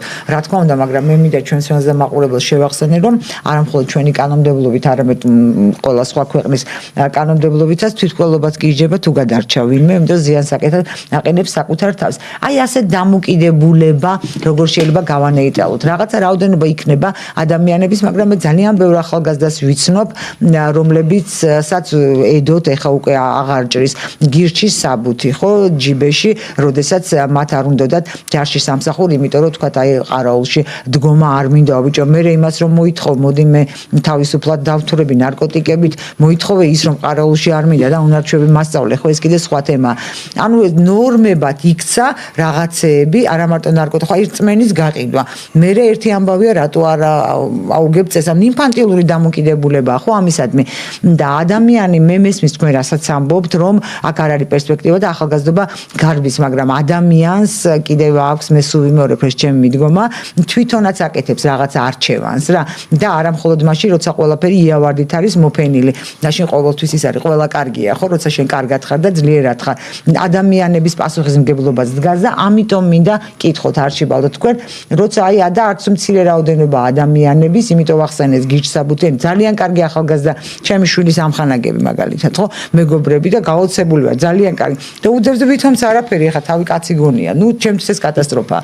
მაგრამ ნუ მას ასე გონია და აი ადამიანების ნაწილია და არც თუ მცირე ნაწილი, მაგრამ მე ვქოთ რომ მცირე ნაწილი, რომელიც ამბობს, რომ ეს ჩემი ცხოვრებაა, ჩემი ის არის, რა ქვია, ჩემი სხეული და მე რასაც მინდა იმას გავაკეთო, თქვენ მე რას მისაზღვრათ, ოჯახი მქონდეს, არ მქონდეს, და თუმცა იგივე ალბათ სოციალურ შეღავათებსაც ითხოვს. როგორ ფიქრობთ თქვენ, აი ეს მოსაზრება რო არ იყოს მასობრივი, რომ რაღაცა ჩემია და ვინ ეკითხება სხვას, ან ჩვენ არ სახელმწიფოს. აი ეს როგორ შეიძლება რომ დარეგულირდეს, რომ ადამიანებს კონდეთ და გქონდეს რაღაცა სწორი ღირებულებები, თუ ერთად ცხოვრობთ, თუ რა წავიდეთ დღეში.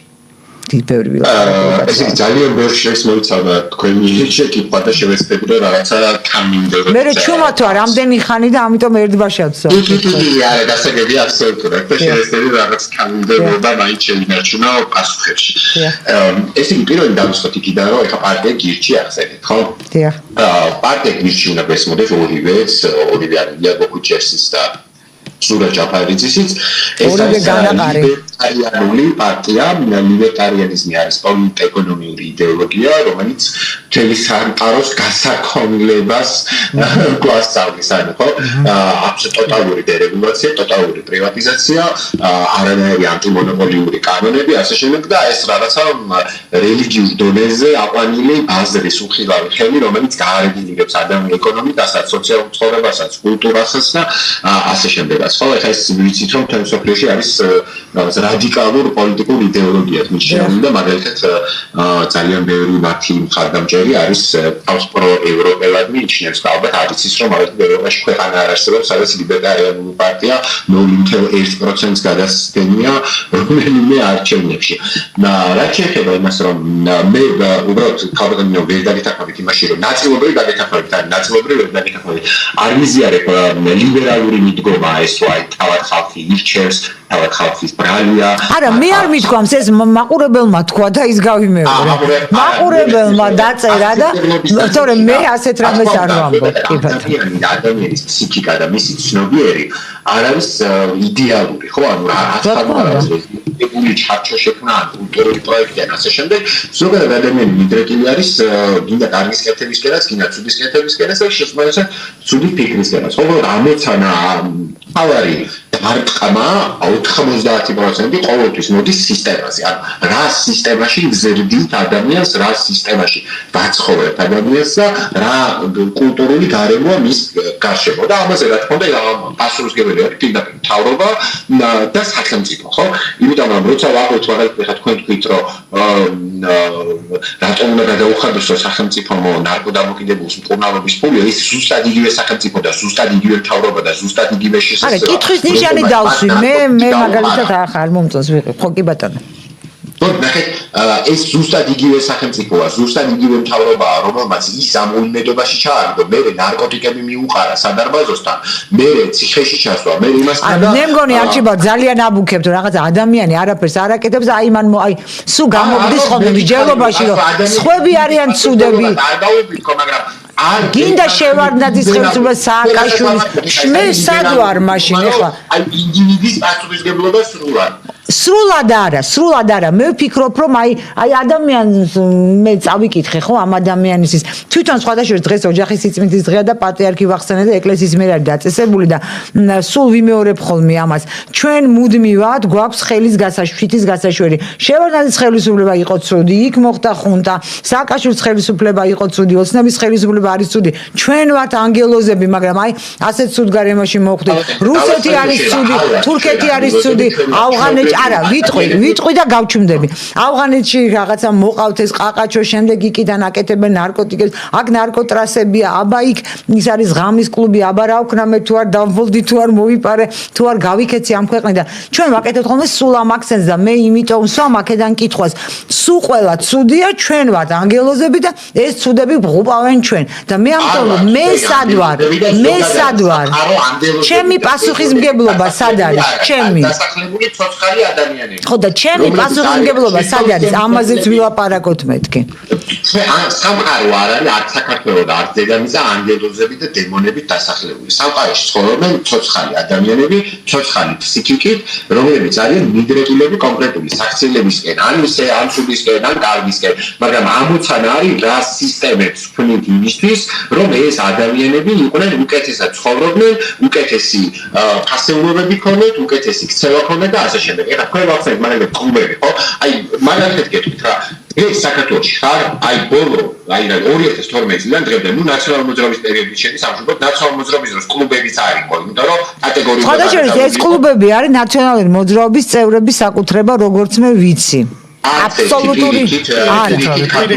აბსოლუტური უმრავლესობა მე ესე ვიცი არა მე ესე მითხრეს არა უარესი ეკონომიკის მინისტრის მეუღლე ფლოტს კომპანიას რომელსაც აქვს ღამის კლუბი თბილი ორგია ესე ქვია ვაი სად არის თბილი ორგია ცივი ორგია რომელია ნეტა იქნებ გითხრათ აგროგრუპის შენობებში რომლის დირექტორიც არის ეკონომიკის მინისტრის ქმარი ოთო ბერიშვილი რას ამბობთ თბილი ორგიის კლუბები აღმოცენდა ქართული ოცნების პერიოდში მე თინეიჯერი ვიყავი ნაციონალური მოძრაობის დროს და მახსოვს რომ არა მე ნამდვილად მე კი არ ვიცავ ვინმეს მე მართლა ესეთი ინფორმაცია მქონდა გავაგზავნებ თუ შეიძლება კი ბატონო კიდე გავჩვენებ კი ბატონო გავაგზავნებ აი ნახეთ კლუბების შემთხვევაში კლუბების მაგალითად აუქმი ძალიან კარგად რომ როგორ განაპირობებს სისტემა ადამიანის ქცევას ეს საქართველოს შენ ხარ ჩათვალე ბოლო აი 2012 წლიდან დღემდე ნაციონალური მოძრაობის პერიოდი შედის თამაში რა თქმა უნდა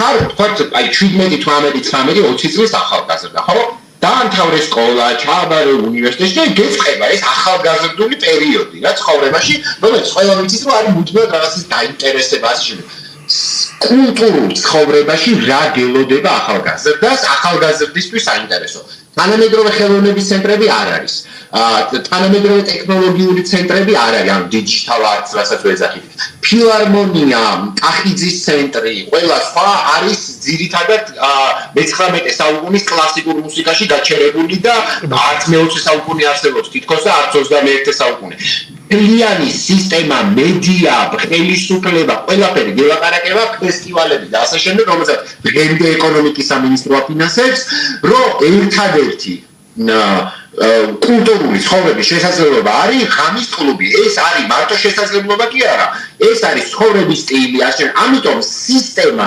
განაპირობებს ადამიანების საქციელებსაც ამიტომ ეს არ არის ანგელოზები და დემონები და როცა ვლაპარაკობთ ოჯახის სიწმინდის დღეზე ხო როცა ახალგაზრდა ხარ შენი ცხოვრება ვერ იქნება მარტო სკოლაში სიარული და ეკლესიაში სიარული ან უნივერსიტეტში სიარული და ეკლესიაში სიარული შუაში ძალიან ბევრი რაღაცაა რომელსაც კულტურა ქვია რომელსაც ქვია თეატრი ფილარმონია კულტურული ცენტრები მუზეუმი მუზეუმები, გალერეები. სხვათა შორის თეატრები ძალიან ძვირი ღირს ბილეთები. მე ესე ვფიქრობ ძვირი ღირს. მარტო სიძვირეზე კი არ არის. შინაარსობრივად გაუმართავია. შინაარსობრივად, ნუ ეხლა ისეთ ვქვიათ, ეხლა მე არ მინდა არავის შეეცვა მივაყენო. წერალი და პოეტი რომ შინაარსობრივი მხარე პრობლემაა. ანუ ამ სფეროში მუშაობდი 4 წელი და ჩემ ფესტივალს როცა ვატარებდი და შესაბამისი შინაარსები იყო ოპერის თეატრი, იყო გადავსებული 17 წლის ბავშვებით, რომლებიც მე თვითონ მიხარობდა რომ პირველად მოვიდნენ. ეჭვი არ მეპარება. რაღაცა ბიზნესია. ანუ იმას ვაპარაკობ, მაგრამ არც მაშინ და არც ეხლა არ იყო სახელმწიფოს პრიორიტეტი და ახალგაზრდებისთვის თანამედროვე აკადემიური კულტურის განვითარება. იმიტომ რომ იმ სახელმწიფოს, რომლის შესაძლოა მფარველობს ნარკობიზნესაც, იმას ჭირდება ახალგაზრდობა, რომელსაც მარტო კულტურულ პროექტად შეთავაზებს ღამის კლუბს ცენტრალურ კულტურულ პროექტად. აი ეს მინდოდა მეთქვა, კი თქვენ ესე რომ გავაგზავნო ეხლა რა მარტო კი ბატონო, ხო აი ამბობს ამას მაყურებელი, ნუ ერევი ჩემ ცხოვრებაში მინდა და უნდა დავთვრე ნარკოტიკულად. ხო, ლიბერტარიანიზმი, ანუ ლიბერტარიანიზმი ეგრეთ წოდებული თავისუფალი ბაზრის იდეოლოგია გადაგებს სრულ აბსოლუტურ ინდივიდუალურ პასუხისმგებლობას ნებისმიერ საკითხთან დაკავშირებით. რა თქმა უნდა, რავი, მე ხარეს ვეცხოვ მაგალითად რომ მომხმარებელი არასდროს არ უნდა დასაჯო, იმიტომ რომ შენ უნდა შექმნა ისე სისტემა, რომ ამ მოხმარებამდე არ მოიხმაროს, კი არ მიყვანო ადამიანი სახელმწიფო. და თუ მიყავს აქამდე, მაშინ იმაზეც უნდა იყო პასუხისმგებლობა მის შემდგომ კურნალობაზე თუ ის ამაზე სურვილს გამოთქვამს და დღეს ოჯახები არის გაუბედურებული, იმით რომ საიდან მოიტანონ ეს თვეში $8,000-ო, ან საკუთარი ქმარი გადაარჩინოს, ან სხვა საკუთარი ოჯახის წევრი არ იცის და იგივე სისტემა მიიყვანა ეს ადამიანი აქამდე. ხო? სახელმწიფო არის სახელმწიფო, აი მაგაში ერთახობით აბსოლუტურად რომ თუ სახელმწიფო არიღებს პასუხისმგებლობებს ხელფაში, ჯანდაცვაში, კულტურაში, განათლებაში, იმაში, ამაში და ეს თან ეს პასუხისმგებლობები სწორი არ არის, მას შეძლო რა გვინდა ეს სახელმწიფო. ხო? აი ლიბერტარიანიზმს მიუყავართ მაგამდე, რომ საერთოდ არ გვინდა სახელმწიფო და რაღაცა დიდი კორპორაციების ტერიტორია უნდა გადაიქცეს ქვეყნები ზოგადად მთლიანად მთელი დედამიწა. სამწუხაროა უბრალოდ რომ ჩვენ გვყავს მთავრობა, რომელიც თითქოს ამისგან განსხვავებულ პლატფორმაზე დგას, მაგრამ საქციელით ისიც მიდის იქისკენ, რომ რაც შეიძლება განეიტრალოს სახელმწიფოს როლი, სახელმწიფოს ჩართულობა და მხოლოდ სიმბოლურ დონეზე ჩაერთოს, როგორც არის მაგალითად ოჯახის სიწმინდის დღეზე უბრალოდ მონაწილეობა, მაგრამ არანაირი პოლიტიკა. ეს პატრიარქმა დააწესა სახელმწიფო ამ შემთხვევაში ეკლესია, სახელმწიფო ამაშიც არ იღებდა მონაწილეობას. ეკლესიამ დააწესა ეს, კი ბატონო, ეს დღე.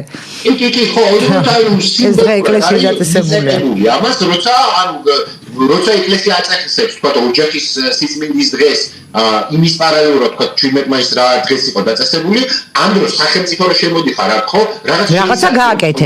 კი ბატონო. და შენი პოლიტიკები ხო უნდა შემოხვიდე ამ ოჯახის გადაწყვეტა, აი მე ოჯახის სიწმინდის დღეს ეს მოუტანე ქართულ ხალხს, ქართულ ოჯახს და აი ესე გეხმარებით ქვეყანას ოჯახის განვითარებაში, ხო? ეს არ ხდება და არის მარტო სიმბოლოებათა ბრძოლა. რა შეიძლება ხა თქვენ აი კონკრეტულად ლიბერტარიანის ბრძოლა. კი ბატონო, ხო ეს საოცარი იდეოლოგია, ჩემთვის სრულიად მიუღებელი და ამ იდეოლოგიის კულტივირებას აკეთებენ თვითონ ქართული ოცნება და ნაციონალური მოძრაობა და სპეციალურადაც თუ ხართ დაკვირებული რამდენიმე ვიდეოში მაქვს ეს გაშლილი. კარგად რომ ანუ ქართული ოცნება და ნაციონალური მოძრაობა ორივე არის ნეოლიბერალური ეკონომიკური პროექტი. ცირედი განსხვავებით ერთმანეთთან. და ორივეს შექმნილი ყავს კიდევ უფრო დიდი რადიკალური ლიბერალიზმის პროექტი, როგორც არის ერთი გირჩი და მეორე გირჩი. იმიტომ რომ ერთი აი და რა არის ამას დასაბალი მათმა ამომრჩეველმა თვითონ ეს აღარა. ქართულო ოცნებო გირჩი არ მოხიჩია და მონაციონალურ მოძრაობა გირჩი ზურა ჯაფარი. პეპსის და კოკა-კოლას ვარიანტია რა დაახლოებით და ბაზარს ითვისებენ, კი ბატონო, ვითომ კონკურენცია. რომ ორი ტიპის პოლიტიკურ ჯგუფში შეიტანონ კიდევ უფრო რადიკალური ლიბერალური პროექტი, პირველ რიგში ეკონომიკურად და სოციალურად. ხო? ეხლა თქვენ ახსენეთ რომ აი ორგანოების გაყიდვას და იმას ხადაგებენ, ხო? არ ნამდვილად ეგრე, იმიტომ რომ ეს არის იდეოლოგია, რომლის საბოლოო მიზანი არის ადამიანის გასაქონლება, ადამიანი როგორც პროდუქტი. შესაბამისად, მისი ორგანო იქნება თუ რამე სხვა, აი ეს როგორც გასაკიდ პროდუქტად წარმოშობა ამით. ამიტომ ძალიან მნიშვნელოვანია, მაგრამ მე სიმართლე გითხრა ვფიქრობ, რომ რომ არა ქართული ოცნება და ნაციონალური მოძრაობა, ეს იდეოლოგია იქნებოდა ტოტალურად მკვდარი საზოგადოებაში. ისედაც ძალიან დაბალ პროცენტზეა. ისედაც როგორ თქვა, რადიკალურ რაღაცა ხოთები ძალიან პატარა პროცენტია, რომელიც ამ იდეებს მართლა სერიოზულად აღიქვამს. მაგრამ ქართული ოცნება და ნაციონალური მოძრაობა ამ იდეებს ხელოვნურად აწევს ქვეყნებს. თქვენ თუ დაკვირვები ხართ, მაგალითად, ტელეკომპანია იმედზე დებატები რო იმართება ან რუსთავი ორზე, ან ასე შემდეგ, ხო? ერთი სულიად ქართულ ოცნებას ან იაგო ხვიჩიას ან სანდრო რახვიაშვილს დაუჯდნენ დებატებში, იმიტომ რომ აი ამ რადიკალიზმთან მიმართებით თვითონ გამოჩნდნენ ოდნავ უფრო სოციალურები. ხო, ანუ ხელოვნურად ხდება ამ იდეების კულტივირება საზოგადოებაში და ამას ხელს უწყობს პირველ რიგში მთავრობა და არ გამოიწვია ერთ-ერთი წარმომადგენელი იყო სახელმწიფო ქართულ ოცნების დებატებში სანდრო რახვიაშვილს ეხმიანებოდა ესე რომ მე მესმისო თქვენიო ძალიან ლოგიკურად აწყობთ ჯაჭვს თქვენი იდეებისაო. ამას ეუბნება ლიბერტარიანელს თავრობის წარმომადგენელი, რომ ლოგიკურად აწყობ ჯაჭვსო. მაგრამ შეიძლება ლოგიკურად გააჩნია რას ავიღებთ. არა, ლოგიკურად შეიძლება აწყობდეს წანამძღვრად რას იღებს, წანამძღვრად მთელი არსი ეს არის, თორე ლოგიკურად შეიძლება მანიაკიც კარგი გამოვიდეს, თუ ისეთ წანამძღვრებს გაუკეთებ, დანასკვი როგორც გამოვიდა. ალოგიკურია ეს იდეოლოგია, ალოგიკურია. დი ამას ვამბობ. დავწოვოთ, მაგალითად, აი პირობითად, აი ალოგიკურში გულისხმობ რას იცი, რომ მაგალითად აი გამოირჩევიან ესეთი ტყუილებით რა. ეს არის კახაბენდუკიზმ შემოიტანა ეს ლიბერტარიანიზმი საქართველოში, ნუ თავად უფრო ნეოლიბერალი იყო ფრიდმანის მიმდევარი. რა, მაგრამ ნუ ეს ლიბერალიზმი, ნეოლიბერალიზმი, ლიბერტარიანიზმი ძალიან ახლოს არის ერთმანეთთან და კახა ბენდუკიძე მაგალითად თუ გამოვიდოდა და პირდაპირ იტყოდა, რომ ფეხზე კიდია, საბადო უნდა გაიყიდოს, მილსადები უნდა გაიყიდოს, ჰესი უნდა გაიყიდოს და დამთავრდა. ესენი ამას აკეთებენ, როგორც იცი, იგივე ტიპის, თქვათ, დესტრუქციულ ეკონომიკურ იდეებს ფუთავენ, აი რაღაცა სარეკლამო სააგენტოსავით, მაგალითად, ბუნებრივი რესურსების თემას კახა ბენდუკიძე თუ გამოვიდოდა და იძახდა, რომ და ქართული ოცნებას იგივე საკეთებს, იმეს არ ეგონოს, რომ რამე სხვა არის ქართული ოცნება, რომ всё უნდა გავყიდოთ და დამთავრდა. გირჩი ამას აკეთებს როგორ იცი, რომ კი არ უნდა გავყიდოთ და კახაბედით ამბობდა რომ გავყიდოთ და შევიტანოთ ბიუჯეტში და იმითი ავაშენოთ გზა, პოლიცია, ჯარი, სახელმწიფოს მეტი არაფერი არ უნდა ეხებოდეს და ეს ფული გამოვიდანოთ პოლიცია, გზა, ჯარისთვის. გირჩი ამბობს რა იცი, რომ ჩვენ უნდა გავყიდოთ ნახეთ რეკლამა გადაფუთული. ჩვენ უნდა გავყიდოთ ბუნებრივი რესურსები, მაგრამ ფული უნდა მივცეთ ხალხს. და ნახეთ ახლა ტექნიკურად რას ნიშნავს ეს ეკონომიკურად. რომ მაგალითად უნდა გავყიდოთ ოქროს საბადო, უკვე გავყიდეთ, ანუ ნაცებმაც და ქართულმა ოცნებად პირადად ბიძინა ივანიშვილმა რო ააფეთქა საყდრისის საბადო, რომ მაგალითად პირობითად გავყიდეთ ოქროს საბადო, მე ეს ოქროს საბადო რამდენადაც გაიყიდა ეს უნდა გავყოთ იმდენზე, რამდენი საქართველოს მოქალაქეც არის და ერთჯერად ალბათო მე და თქვენ ჩაგვერიცხება რა 180 ლარი და ვიტყვით რომ გავყიდეთ ბუნებრივი რესურსები, იყო ხალხის იყო ეს და ხალხმა მივიღეთ აქედან სარგებელი, ანუ 180 ლარი ან 200 ლარი თითო ადამიანმა ოქროს საბადო ერთჯერად. всё, დამთავრდა თელმა ქვეყანამ მოვაწერეთ, კენი რომ გავყიდეთ ოქროს საბადო. აი ესე უფუთავენ ყველა იდეას და სახელმწიფო არის როგორ თქვა, ყველაზე აღარ გადავა რაღაცა იმაში ხო, ანუ ელემენტარული რაღაცა თუნდაც დასავლური მოდელები რო ავიღოთ, ხო? ანუ მეორე მსოფლიო ომის შემდეგ შეთანხმდა აი მათი სიტყვებით რომ თქვა, ცივილიზებული სამყარო იმაზე, რომ თუ გვინდა რომ კაპიტალიზმი თავსებადი იყოს ადამიანის სიცოცხლესთან, ის აუცილებლად უნდა რეგულირდებოდეს და რეგულირდებოდეს მისი მოქალაქეების ინტერესებიდან გამომდინარე, ანუ ამ მოქალაქეების სახელმწიფოს მიერ და გირჩი არის ამის ყველაფრის საპირისპირო, სადაც ხალხს ატყუებენ რომ აი რაღაცა თითქოს რაღაცა აბსოლუტური თავისუფალი ლიბერალური ბაზარი უნდა შეიქმნას, რაშიც უკვე ძალიან დიდი ტყუილია, იმიტომ რომ ყოფილა ასე, ანუ ისე უხატავენ ხალხს, რომ თითქოს ესეთი რაღაც ჯერ არ ყოფილა. მე-19 საუკუნე იყო აბსოლუტური ლიბერალური თავისუფალი ბაზარი, რამაც გამოიწვია კატასტროფა ამერიკის შეერთებულ შტატებში, დასავლეთ ევროპაში და მაგიტომაც არის რომ დღეს ვინც თავისუფალ ბაზარზე ლაპარაკობს დასავლეთ ევროპაში განსაკუთრებით ან მთლიანად ევროპაში 0% ვერ ცდებიან არჩევნებში, იმიტომ რომ ეს არის ისტორიული ტრამვა, რა ჯოჯოხეთი გამოიწვია თავისუფალმა ბაზარმა მე-19 საუკუნეში. ამიტომ ეს თეორიულად ეუბნებიან ხოლმე და თითქოს რაღაცა ჯერ არ ყოფილა და ხოლმე გიბრძოლოთ იმისთვის რაც ჯერ არ ყოფილა რა. და აი ესეთი რაღაცა ტყუილებით აკო ეხლა მაგ ერთ-ერთ ვიდეოში აი განათლების პრობლემამდე მივდივართ. ტყუილი სად მუშაობს როგორ საზოგადოებაში, რომელიც არ არის ინფორმირებული, არ აქვს ცოდნა. აი განათლების სისტემასთან მივალ ეხლა ეს მტკინვალედ ახსენა რომ საბაზრო ეკონომიკას უქვემდებარებს ქართული ოცნება განათლებასო და პირდაპირ გამოვიდა პრეზიდენტი და თქვა პრემიერი და თქვა ესეთი რაღაცა რომ აი მოთხოვნები არ არისო აი ამ სპეციალობაზე და აი ამდენი ისაკავსო და არავის კითხვა არ გარჩენია რომ გასაკეთებს თვითონ სახელმწიფო იმისთვის რომ გაჩნდეს სხვა სპეციალობებზე სახელმწიფო კომპანიებს რატო არ ქმნის სხვადასხვა საჯარო ინსტიტუტებს რატო არ ქმნის კვლევის ცენტრებს რატო არ ქმნის მრეწველობას რატო არ ქმნის შერეული მფლობელობით არ არის აუცილებელი თქვა 100%-იანი სახელმწიფო ცენტრო რითაც სპეციალისტებსაც გავწვდებით, ეკონომიკასაც განმავითარებთ, მაგრამ ეს არა თვითონ მთავრობას არის ნეოლიბერალი. განათლების სისტემასთან რომ მივიდეთ, ძალიან მნიშვნელოვანია აღინიშნოს ერთი რამ, რაც მინდა რომ რამდენჯერმე ვიდეოში თქვენ მაგ და კოდექსებაშიც მინდა გავიმეორო ეს.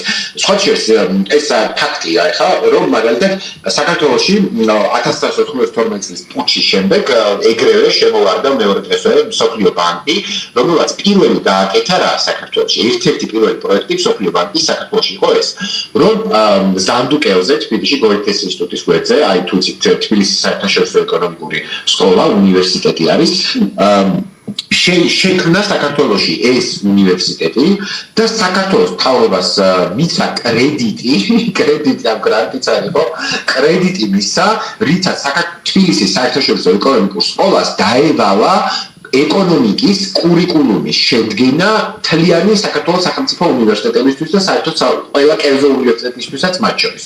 ეს შევარდნაძის დროიდან ხდება ეს და მე რა თქმა უნდა სააკაშვილის დროს კიდევ უფრო მთელი ინტენსივობით ჩაიშვა. ეს საქართველოს განათლების სისტემაში რაც პირდაპირ ქართული ოცნების ინტერესიც არის ეს საინტერესო ფაქტორს გავიხსენებ თუ შეიძლება და თუ შეიძლება 2 წუთი თორე რეიზი ძალიან დაგვეჩაგრა. აი ძალიან მალე დავამთავრე. იდეა საქართველოს თავის ინტერესი არის და ყველა საქართველოს უნივერსიტეტში თუ რაღაცა განსაკუთრებული ლექტორი არ შეხვდა სადმე აი ერთი იშვიათი სადმე ეკონომიკა და სოციალური პოლიტიკა ისწავლება ნეოლიბერალიზმით და ეს დააფინანსა საქართველოში მსოფლიო ბანკო. და ეხლა მოვიყვან მაგალითს, რომ აი სიმბოლოთა ბრძოლები, რომ აი ოჯახის სიწმინდის დღესთან დაკავშირებით რა. გახსოვთ მაგალითად წინა საარჩევნო პერიოდში ფრანკლინის კლუბი, ასეთი რაღაცა ახალგაზრდული სოციალური ორგანიზაცია ეხლაც არის თუ არსებობდა საქართველოში არ ვიცი. ეს არის ორგანიზაცია, რომელიც ფინანსდება ძმები კორტების მიერ, ანუ ამერიკელი ბიზნესმენების მიერ მსოფლიოში საუცარამებს ამბობდნენ ეგენი მომენტ ვიდეოში და იქიდან აფინანსებენ ყველას. და ეხლა ნახეთ რა მინდა აი რატო არ არის როგორ ცხადდება ხოლმე სიმბოლოების ბრძოლის სიცრუე აი ამ დროს. და გახსოვთ წინა საარჩევნო პერიოდში ქართული ოცნების მხარდამჭერები ვარტო შაქარაშვილი და კიდევ რამდენჯერმე მივარდნენ ამ ორგანიზაციასთან და ესე იგი მოთხოვნა იყო რომ LGBT პროპაგანდას ეწევიან აქო რა და ეს იყო წინაპლანზე გამოწვეული. მაგრამ არავის ქართულ ოცნებას არასდროს არ ქონია იმაზე პრობლემა, რომ მაგალითად იგივე ფრანკლინის კლუბი არის რადიკალური ლიბერტარიანიზმის, ეკონომიკური ლიბერტარიანიზმის სკოლა. ანუ სწორედად ორგანოების გაყიდვა, სრული ნარკოლიბერალიზაცია, აბსოლუტური დერეგულაცია, აბსოლუტური პრივატიზაცია, საიდანაც უკაცრავად ხალხურ ენაზე ვიტყვი, პაჩკა გამოდიან აი ეს ახალგაზრდა სპიკერები სოციალურ მედიებში, ტელევიზიებში ასეთ რომლებიც მე მუდმივად გველაპარაკებიან ამ რაღაცა რადიკალურ ლიბერტარიანულ ნარატივებს. მაგრამ ამასთან ქართულ ოცნებას პრობლემა აქვს. ამასთან პირიქით ეს მოწევს რომ ასეთი ახალგაზრდობა იზრდება ქვეყანაში, რომელიც მას ეკონომიკურ და სოციალურ საკითხში დისკუსიას არ გაუწევს. პირიქით, თუ დისკუსიას გაუწევს, მასთან შედარებით ქართული ოცნება იმ ელემენტარული სოციალური პოლიტიკებით, რომლის გარეშეც ალბათ ძალაუფლების შენარჩუნებაც შეუძლებელი გახდებოდა ქვეყანაში, რომ მასთან შედარებით კიდევ უფრო სოციალური გამოჩნდებოდა. აი წინვალე მაგალითია ფრანკლინის კლუბთან ქართული ოცნების დაპირისპირება იმის საილუსტრაციოდ, რომ მიმდინარეობს უბრალოდ სიმბოლოთა ომი კულტურულ კულტურულ სართულზე და არასდროს ეკონომიკურ და სოციალურ სართულზე. კი ბატონო და ეხლა აი გაცემთ ბოლომდე რეზი თქვენი დრო კი ბატონო გვაქვს 15 წუთი. ესე იგი ესე აღმოჩნდა რომ დამოუკიდებლობის აღდგენის შემდეგ პერიოდში დაბადებული ან იმ დროს გაზრდილი თაობები ძალიან იოლად მოექცნენ გარე გავლენის ქვეშ. და აი ისაუბრა არჩიბალდმა თქვენც ისაუბრეთ თუ ისი შედეგი შეიძლებოდა ყოფილიყო ეს მაგრამ და თქვა ხელისუფლებაც ამას უწყობდაო ხელს მაგრამ ეს ხო არის კონტრპროდუქტიული თავად ხელისუფლების იმიტომ რომ გარე გავლენებით აღზრდილი თაობა უპირისპირდება თვითონ იმ ხელისუფლებას შემდეგ ხო და ქვეყნში და პროცესებს აი როგორ მივედით ჩვენ იმ მდგომარეობამდე რომ გარე გავლენები უფრო ძლიერი აღმოჩნდა და არა მხოლოდ ჩვენ სახელმწიფოზე, ოჯახებზე, მშობლებზე, დედა, მამა, ბებია, ყველაფერზე შიგნით ხო აღმოჩნდა, რომ ისინი ჩვენი შვილები კი არ არიან. აი გარემოში, აი ფიზიკურად ხორციელად თქვა, აი ჩვენ გავაჩინეთ ისინი და ჩვენ გვერდზე არიან ფიზიკურად, მაგრამ ისინი სხვა სამყაროს და სხვა სისტემის მიმდევრები აღმოჩნდნენ. აი ეს ჩემი აზრით ძალიან დიდი პრობლემაა და როგორ გაჩნდა ეს პრობლემა და როგორ შეიძლება ამას ეს მოვაგვაროთ. ხაბატონო ნინო ძალიან გიყვართ ხოლმე ბურთული კითხვები მაგ შევეცდები უპასუხო ხო მადლობა პირიქით საინტერესოა ხა მეც მაგ თაობას მეკუთვნე 90-იანებში ვარ დაბადებული. კი ბატონო. ჩემ შვილის თაობა ხართ. კი ბატონო. 90-იანების ბავშვი ვარ მე. იცით რა არის რომ დავუკვირდეთ ჩვენს ხელისუფლებას და ევროპას შორის დღეს რატომ არის დაპირისპირება ხო? სადამდე მივედით? ანუ რატომ მოხდა ეს? იქიდან გამომდინარე რომ 90-იანი წლებიდან დღემდე ჩვენ გვასწავლიდან რომ ყველაფერი ევროპული არის კარგი. ყველაფერი ეს უცხოური არის კარგი. რომ აი ეს არასამთავრობოები სხვათა შორის ქართული ოცნების პერიოდში გახდნენ ასე ვთქვათ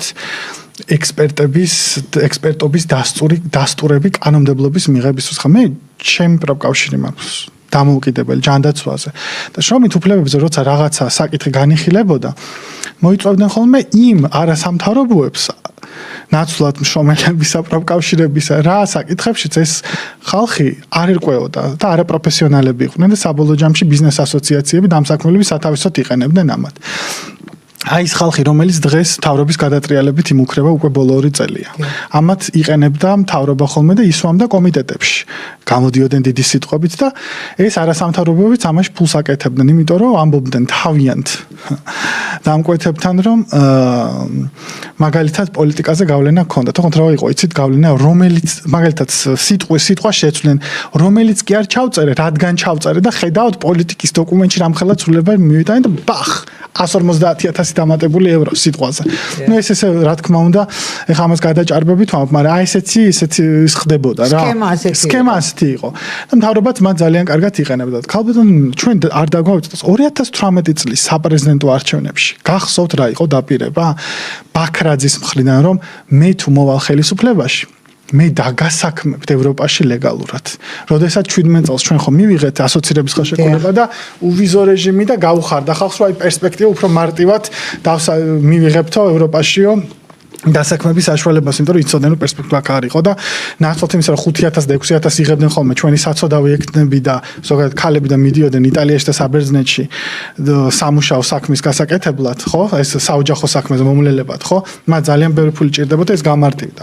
და მე გამოვიდა მთავრობა, რაც ძალიან დიდი შეცდომა იყო ქართული ოცნების და თქვა, არაო, ჩვენ შემთხვევაში უფრო დიდი კვოტით დასაქმდებით და შეჯიბრი იყო შინაარსობრივი. ვინ გააქცევდა მოკლედ აქედან? ხო, და ეს არის ტრაგედია, ხო? და ამისი გადააზრება არ მომხდარა ბოლო 30 წელი. ამისი გადააზრება დაიწყო სწორედაც რომ იმ გეოპოლიტიკური შეეტაკებების შემდეგ რაც მოხდა 2022 წელს. და მე ვიგრძენით რომ თურმე სახელმწიფოს სუვერენიტეტია საჭირო, თორე ევროპას როცა მოუნდება ყოველთვის თავზე ხელს არ დაგისმევს და ქართულად გამოგიყენა. ხო, ყოველთვის შენ არ დაჭირდები როგორც იაფი მუშახელი იმ სამუშაოების გასაკეთებლად, რასაც ადგილობრივი ევროპელები აღარ აკეთებენ, არ თანხმდებიან იმ პირობებს, რომ 700-800 ევრო ქართველისთვის კარგი შემოსავალია. ევროპელი ამ საქმეზე არ დათანხმდება იმ პირობებზე, ადგილობრივი იტალიელი. და ამიტომ ჩვენი ქალები მიდიან მან რა. აი ეს არის ტრაგედია. იმიტომ რომ აქ არ არსებობს ეს რაც უკვე ვილაპარაკეთ მიზეზებზე. ის ინფრასტრუქტურა ეკონომიკური, რომ აქ თავი იგრძნო ღირსეულად, მინიმალური ხელფასი და კატასტროფა არის, ხო? და ამ მოცემულობაში ქალბატონო ნინო ხდებოდა ის, რომ თავიდან ბოლომდე იყო შემოსული ეს იდეა, რომ აი ცივილიზაცია და რომელი ცივილიზაცია და რატომღაც სკოლებშიც და ისტორიაშიც მე-20 საუკუნის და მე-19 საუკუნის იმპერიული ისტორია აი როგორ იყო ის იმაზე არავინ არ საუბრობს რომ 200 მილიონზე მეტი ადგილობრივი ამერიკელი მოკლა ევროპული ქვეყნების იმპერიალიზმმა ამერიკის კონტინენტზე. იმას არავინ არ ამბობს რომ რა არის ნეოკოლონიალიზმი. მაგალითად ის რომ საფრანგეთი დღემდე თავის ფრანკის შექმნა და დასავლეთ აფრიკული ქვეყნები არიან მასზე დამოკიდებული და საფრანგეთი ურანს იღებდა ნიჟერიდან. ხო? ეს ქვეყნები სადაც ეხა მოხლა გადატრიალება და ფრანგული აკრძალეს, რატომ? იმიტომ რომ საფრანგეთი ექცეოდა მათ როგორც ნეოკოლონიალურ ბატონებს. ანუ შეიძლება ეგ ტერიტორიულად საფრანგეთის დროშა აღარ არის, მაგრამ ეკონომიკით უჭირავს, გესმით? და მთელი რესურსები, რაც ეს ამ ხალხს უნდა ეკუთვნოდეს, გადიოდა საფრანგეთის კეთილდღეობას. ეს ქვეყნები როგორ გამდიდრდნენ? საფრანგეთში კეთილდღეობა როგორ მოხდა? ჰაერიდან ჩამოვა და ზოგადად ევროპაში. ხო, ეს არის და დღევანდელ დღეს კიდე რომ მიდის ხოლმე ადამიანების უფლებებზე და ცივილიზაცია. იცით რა არის? გაიხედეთ აღმოსავლეთით და ძალიან დიდი ცივილიზაცია არის და რა ვიცი, ბოლო 30 წლის მანძილზე შეიძლება ჩინეთი ბევრს არ მოწონს, იმიტომ რომ კომუნისტურია და წარმოდგენა არ აქვს რაზე ლაპარაკობენ. საერთოდ არ იციან რა არის და ნაცვლად იმის რომ იქავრობა შეისწავლონ, რომელიც დღევანდელ დღეს ხედავთ, რომ ძალთა ბალანსით უკვე ტრამპმაც კარგად თავი დაუქნია ჩინეთს და უკვე ვერაფერი ვერ უქნა ვერც ეკონომიკურად, ვერც დიპლომატიურად, ვერც პოლიტიკურად, ხო? ცივილიზაცია, თან 5000 წლიანი ცივილიზაცია, საით არის, მოდი გავიხედოთ და რომელ ცივილიზაციაზე გველაპარაკებიან, რომ ქვეყნებს სანქციებს უწესებენ იმის მიხედვით, მათი პოლიტიკა მოწონ თუ არა და ქვეყნებს, რომლებიც ჰააგამ საერთაშორისო კრიმინალურ სისხლის სამართლის სასამართლომ დაადანაშაულა გენოციდში.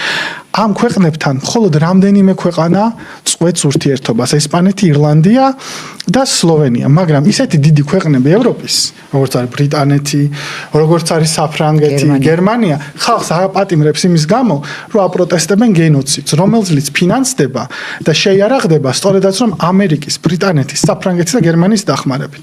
და რომელ ცივილიზაციაზე მელაპარაკებიან რელიგიურ შემწყნარებლობაზე, რომ სირიაში დასვეს ადამიანი არჩევნების გარეშე, რომელიც რომელზეც ძებნა იყო გამოცხადებული იმის გამო, რომ არა მარტო ქრისტიანებს, იეზიდებს ხოცავდა, არამედ შიიტ მუსლიმებს და არასუნით მუსლიმებსაც თავებს აჭრიდნენ.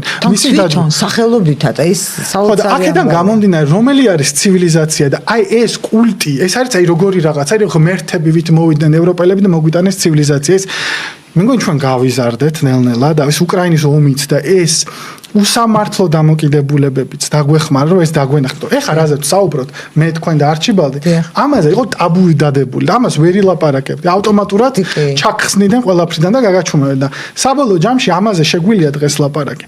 და ეს არის მიზეზებიც იმისა, რაც თქვენი კითხვის პასუხი საბოლოო ჯამში არის მაგამდე, რომ ჩვენ დავივიწყეთ ჩვენ ვინ ვართ, ჩვენ დავივიწყეთ რა გვინდა და ჩვენ გვეგონა რომ ბორცვის მეორე მხარეს ბალახი უფრო მწვანე იყო, თუმცა როცა მივედი დავხედეთ რომ იგივე ფერი იყო. ხო, აბსოლუტურად მზეიქიდან და ყველას გონია რომ რატომაც დასავლეთ შევალთ ავშენდებით. ბულგარეთი აშენდა? არა.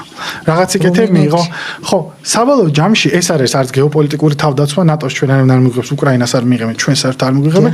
ეკონომიკური და სოციალური ბენეფიტები თუ იქნება ევროკავშირი იქნება, მაგრამ მე მგონია რომ არ იქნება, მაგრამ არ შეიძლება რომ შენი ქვეყნის ბედი, შენი ქვეყნის განვითარება მიანდო, აი ხვალ რაღაცაში გავწევრიანდები და ავშენდ, არა, შენი ქვეყნის ბედი, შენი ქვეყნის განათლება, შენი ქვეყნის ხედვა, შენი ქვეყნის სახელმწიფოებრივი აზროვნება უნდა შენ განავითარო. ყველას აქვს თავისი ინტერესები. განსაკუთრებით დღევანდელ დღეს, როდესაც მულტიპოლარული კაპიტალისტური მსოფლიო.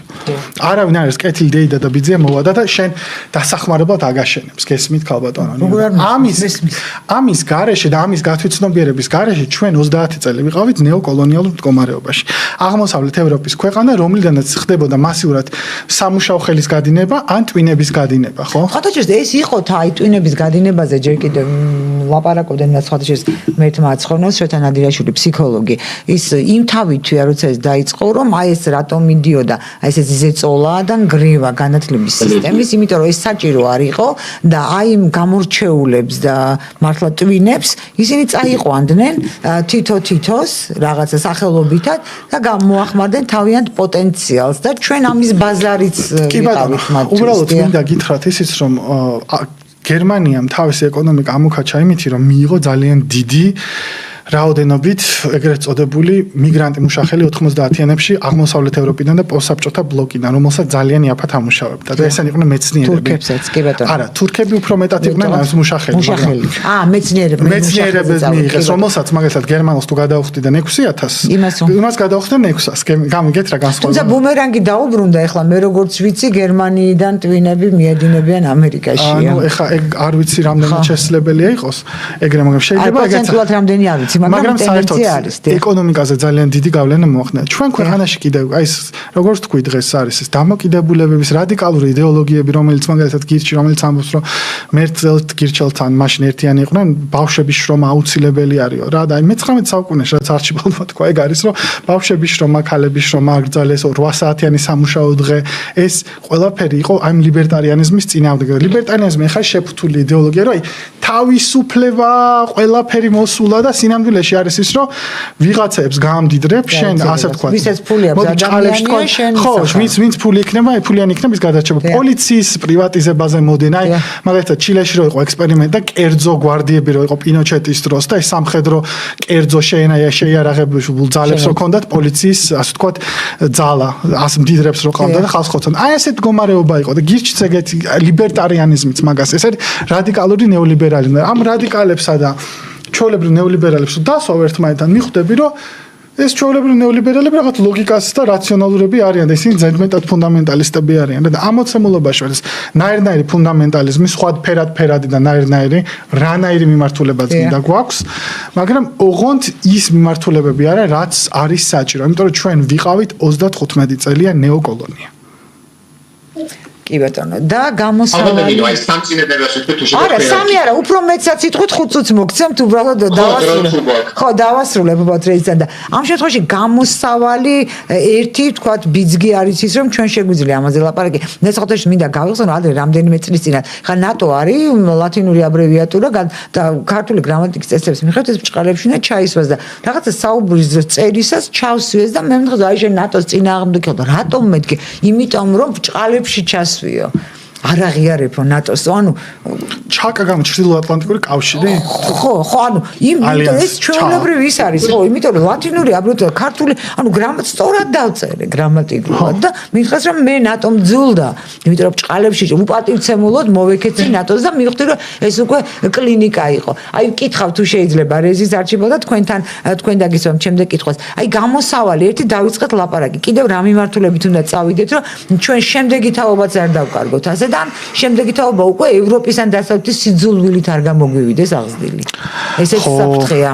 იცით რა არის ჩვენ პირველ რიგში რაც უნდა გავაკეთოთ არის რომ უნდა შევიგრძნოთ რომ ჩვენ ვართ მართლა სახელმწიფო და ჩვენ მიუხედავად ის რომ პატარა სახელმწიფო ვართ დღევანდელ დღეს საგარეო პოლიტიკა არ უნდა იყოს ქვეყნის განსაზღვრელი შიგნით არ უნდა აისახებოდეს ასე ძალიან და ეს არ უნდა იყოს ჩვენი ქვეყნის პოლიტიკური პარტიების ასე ვთქვათ წამყვანი. ჩვენ უნდა მოვთხოვოთ ჩვენ პარტიებს რომ შინაარსიანი პოლიტიკა გქონდეთ, მაგრამ სამწუხაროდ არც ერთი პარტია ამას არ გააკეთებს.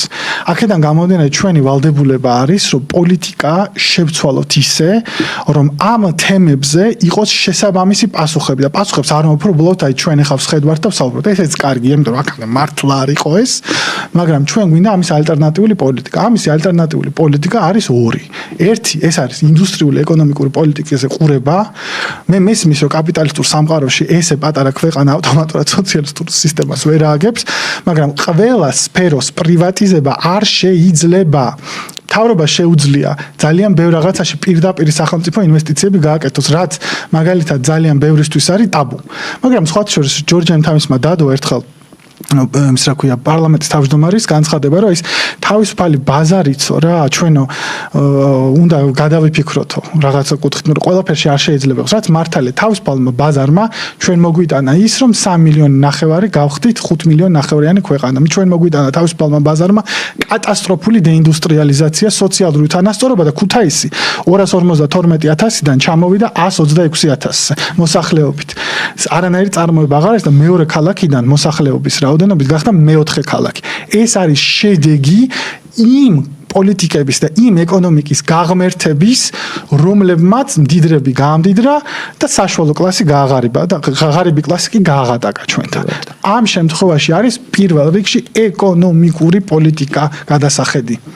დიახ და არჩიბალდს ვკითხავ ეხლა ესეც ალბათ პრობლემა არის თავისთავად თქვენი აზრით მაინტერესებს აი იმ კითხვაზე რომელიც თავზე აი როგორ მოხედ როგორ გამოვიდეთ იმ ჩიხიდან როდესაც გარე გავლენები უფრო მნიშვნელოვანი ესეთი თაობა გაიზარდა და შემდეგ მათაც იყენებენ იარაღად მათივე სახელმწიფოს ანუ ქართული სახელმწიფოს წინააღმდეგ და აქვე დავამატებ კიდევ ერთ ნიუანსსაც და აი ეს პროცესი რაც მოხდა და რამაც ამ შედეგამდე მიგვიყვარა უკვე ეს პროცესიც ქმნით სირთულეს იმიტომ რომ აი მიუჩვევოს ნუ შეაჩვევ შეჩვევოს ნუ გადაარჩევო ხო ანუ როდესაც მე აკრძალავ ამ თავისუფალ ბაზარს და გადახვალ არა აკრძალავ კი არა უფრო შეზღუდა ბოდიში არასწორად თქვი შეზღუდა აი წინააღმდეგობასაც უფრო მეტ წაწყდები იმიტომ რომ შენ გაზარდე თაობები რომლებიც სხვანაირად გაზარდე აი როგორ შეიძლება ეს პრობლემა გადაწყდეს და გაქვთ 4 წუთი პირველი დავიწყებ ეს კი ძალიან მინდოდა კითხვა რომ რეზის დამსვენებაში მომეყვანა ეს მაგალითი რა მოკლედ ჩვენ ამ ნეოლიბერალურ დღის ეკონომიკურ დღესასწაულში ცხოვრობთ ანუ ეკონომიკურ ზრდაზე ორიენტირებულ ეკონომიკაში მხოლოდ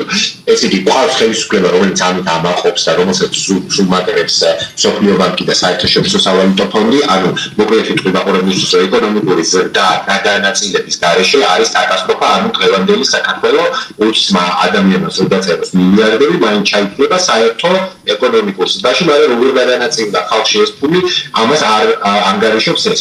და ყავს ოპოზიცია, რომელიც არის ზუსტად იგივე ეკონომიკური მოდელის მომხრე და მას არ შეუძლია ამის ძირეული კრიტიკა და იმალე მაგალითი იყო ცოტა ხნის აი ზუსტად თქვენ კითხვას უპასუხეთ მაგითი რა და რა სტრატეგიით მუშაობს მთავრობა სამწუხაროდ. ეს იგი ხო თქვი და ოპოზიციას ამის კრიტიკა არ შეუძლია თქო და ამას ნიკა გვარამია გამოვიდა და თქვა ესეთი რაღაცა რომელსაც მე ილეპი კობახიძე მოპასუხა რომ კარგიაო ეს ეკონომიკური ზრდა რო გვაქვს იმიტომ რომ რაც უფრო მეტად გაიზრდებაო ესე იგი ეკონომიკურად დაკმაყოფილებული ხალხიო უბრალოდ არ დაუკონკრეტებია ის რომ ეს ძალიან პატარა პროცენტს ეხება ეს ეკონომიკური ზრდა მით უფრო გაიზრდება უკმაყოფილება ხელისუფლების მხრიდან ხელისუფლების მიმართ იმიტომ რომ გამაძღარ ადამიანს უფრო მეტი პრეტენზიები აქვს და აი აქ მარხია ძაღლისთავი ეს ძალიან კარგად იცის საქართველოს ხელისუფლება რომ ეს ეკონომიკური ზრდა არ ეხება მოსახლეობის დიდ ნაწილს ეხება მხოლოდ ძალიან პატარა პროცენტს და სწორედ მე აქ იმართება ეს სიმბოლოებათა ომი ეს იმ ნაწილს რომელსაც ეხება და იმის აბსოლუტური უმრავლესობაც რომ გახდეს გარე ძალების დასაყრდენი საქართველოში საქართველოს ხელისუფლება მიცის რომ არ აქვს ამასთან პრობლემა საერთოდ იმიტომ რომ ის ძალიან პატარა პროცენტია და ამ პატარა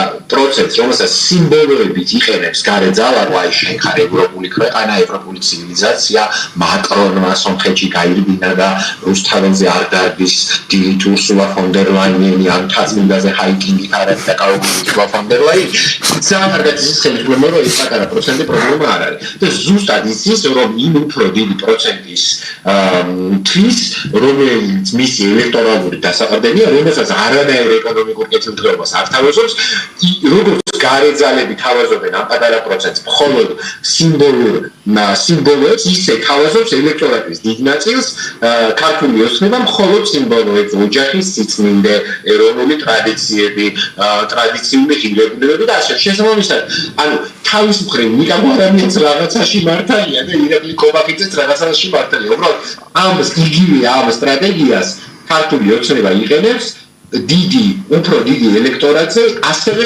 უბრალოდ სხვა სიმბოლოებით თამაშისთვის გამოსავალი არის აბსოლუტურად ამ ნეოლიბერალიზმის უარყოფა ეკონომიკაში, სოციალურ პოლიტიკაში და იცის უკვე ჩვენმა მაყურებელმა კარგად ეს ყველაფერი რას ნიშნავს განათლების სისტემაში, კულტურულ პროექტშიც, რა თქმა უნდა, ვაცნობიერებთ იმას, რომ არსებული პოლიტიკური კლასი, პირველ რიგში ხელისუფლება და მერე ოპოზიციაც ამით დაინტერესებული არ არის, ამიტომ კონკრეტულ მიმართულებებზე უბრალოდ უნდა ვაიცულოთ, რომ რაღაც დათმობაზე წავიდეთ, გრძელვადიან პერსპექტივაში კი არსებული პოლიტიკური კლასი ჩასანაცვლებელია ახალი პოლიტიკური კლასით, ანუ ახალი პარტიებით, რომლებიც მიიღებენ არჩევნებში მონაწილეობას და შეიძლებთ ამ ქორწინაცული სისტემის დამარცხებას. უბრალოდ ყველა ისე კარგად ვაცნობიერთ ამას, რომ ეს ადვილი არ არის, იმიტომ რომ იქით მხარეს დგას ძალა, ფული, იარაღი, მედიები, ასე შემდეგ. აქეთ მხარეს არ დგას არაფერი ხალხის გულანთებული სურვილების გარდა და თვითონ ხალხმაც აი ვამბობთ ხო ხალხმა უნდა ისწავლოს თვითორგანიზება აი ეს უნდა ვისწავლოთ რაღაცნაირად იმიტომ რომ უნდა გავაცნობიეროთ რომ მილიარდერი პოლიტიკოსები ეს იქნება ქართული ოცნება ოპოზიცია თუ კიდევ ვინმე სხვა ახალს გამოაჩენენ ეს არასდროს არ იქნება თქვენი პრობლემების გადაწყვეტა და უნდა ვისაუბროთ რომ არის 99% 1%-ის წინააღმდეგ და თვითორგანიზება რადგან იმ 1% ჩვენ კი რაოდენობრივად და მოსახლეობის წილობრივი პროცენტით მათ ბევრად აღვემატებით მაგრამ ისინი უფრო მეტნი არიან ჩვენთან მიმართებაში ფულით მედიებით ძალოვანი სტრუქტურების კონტროლით და ასე შემდეგ. ამიტომ ამ 99%-მა უნდა ვისწავლოთ თვითორგანიზება ყველა მიმართულებით და მუდმივად ვცდილობ ეს ვასწავლოთ ხალხს. კეთილი, სწორედ მაგას ვამბობდი სხვათა შორის მე არჩიბალ და მსმენელზე მაყურებელს გავიმეორებ, რომ რაღაცა ჩვენი პასუხისმგებლობაც გვაქვს, იმიტომ რომ რაღაცები ხდება ჩვენ გარშემო, ცუდი რაღაცები, ცუდი რაღაცებს უყურებთ, მაგრამ ეს არნიშნავს, რომ ყოველთვის უნდა დაგვიმსგავსოს გარემოს თავისი დატვირთვა აქვს და ხშირად გვჯობნის ხოლმე ჩვენ, მაგრამ ჩვენ ამას უნდა გავუწიოთ წინააღმდეგობა შინაგანად და ჩვენ რაღაცას შევინარჩუნოთ, ჩვენი პასუხისმგებლობა უნდა გქონდეს, ჩვენი პასუხისმგებლობაც, იმიტომ რომ ცალ-ცალკე არც ერთი არ არის რა, სიმბიოზია მეტნაკლებად, ზოგჯერ ჩემი წილი ნაკლებია, გარემოს წილი მეტი, ანუ სახელმწიფოსი და პირიქით, ძალიან დიდი მადლობა ბატონებო, ჩვენი დრო სამწუხაროდ ავოიწუროთ, თუმცა საათნახევარი გქონდა, ძალიან დიდი მადლობა მაყურებელსა და მსმენელს, მე თქვენ გემშვიდობებით.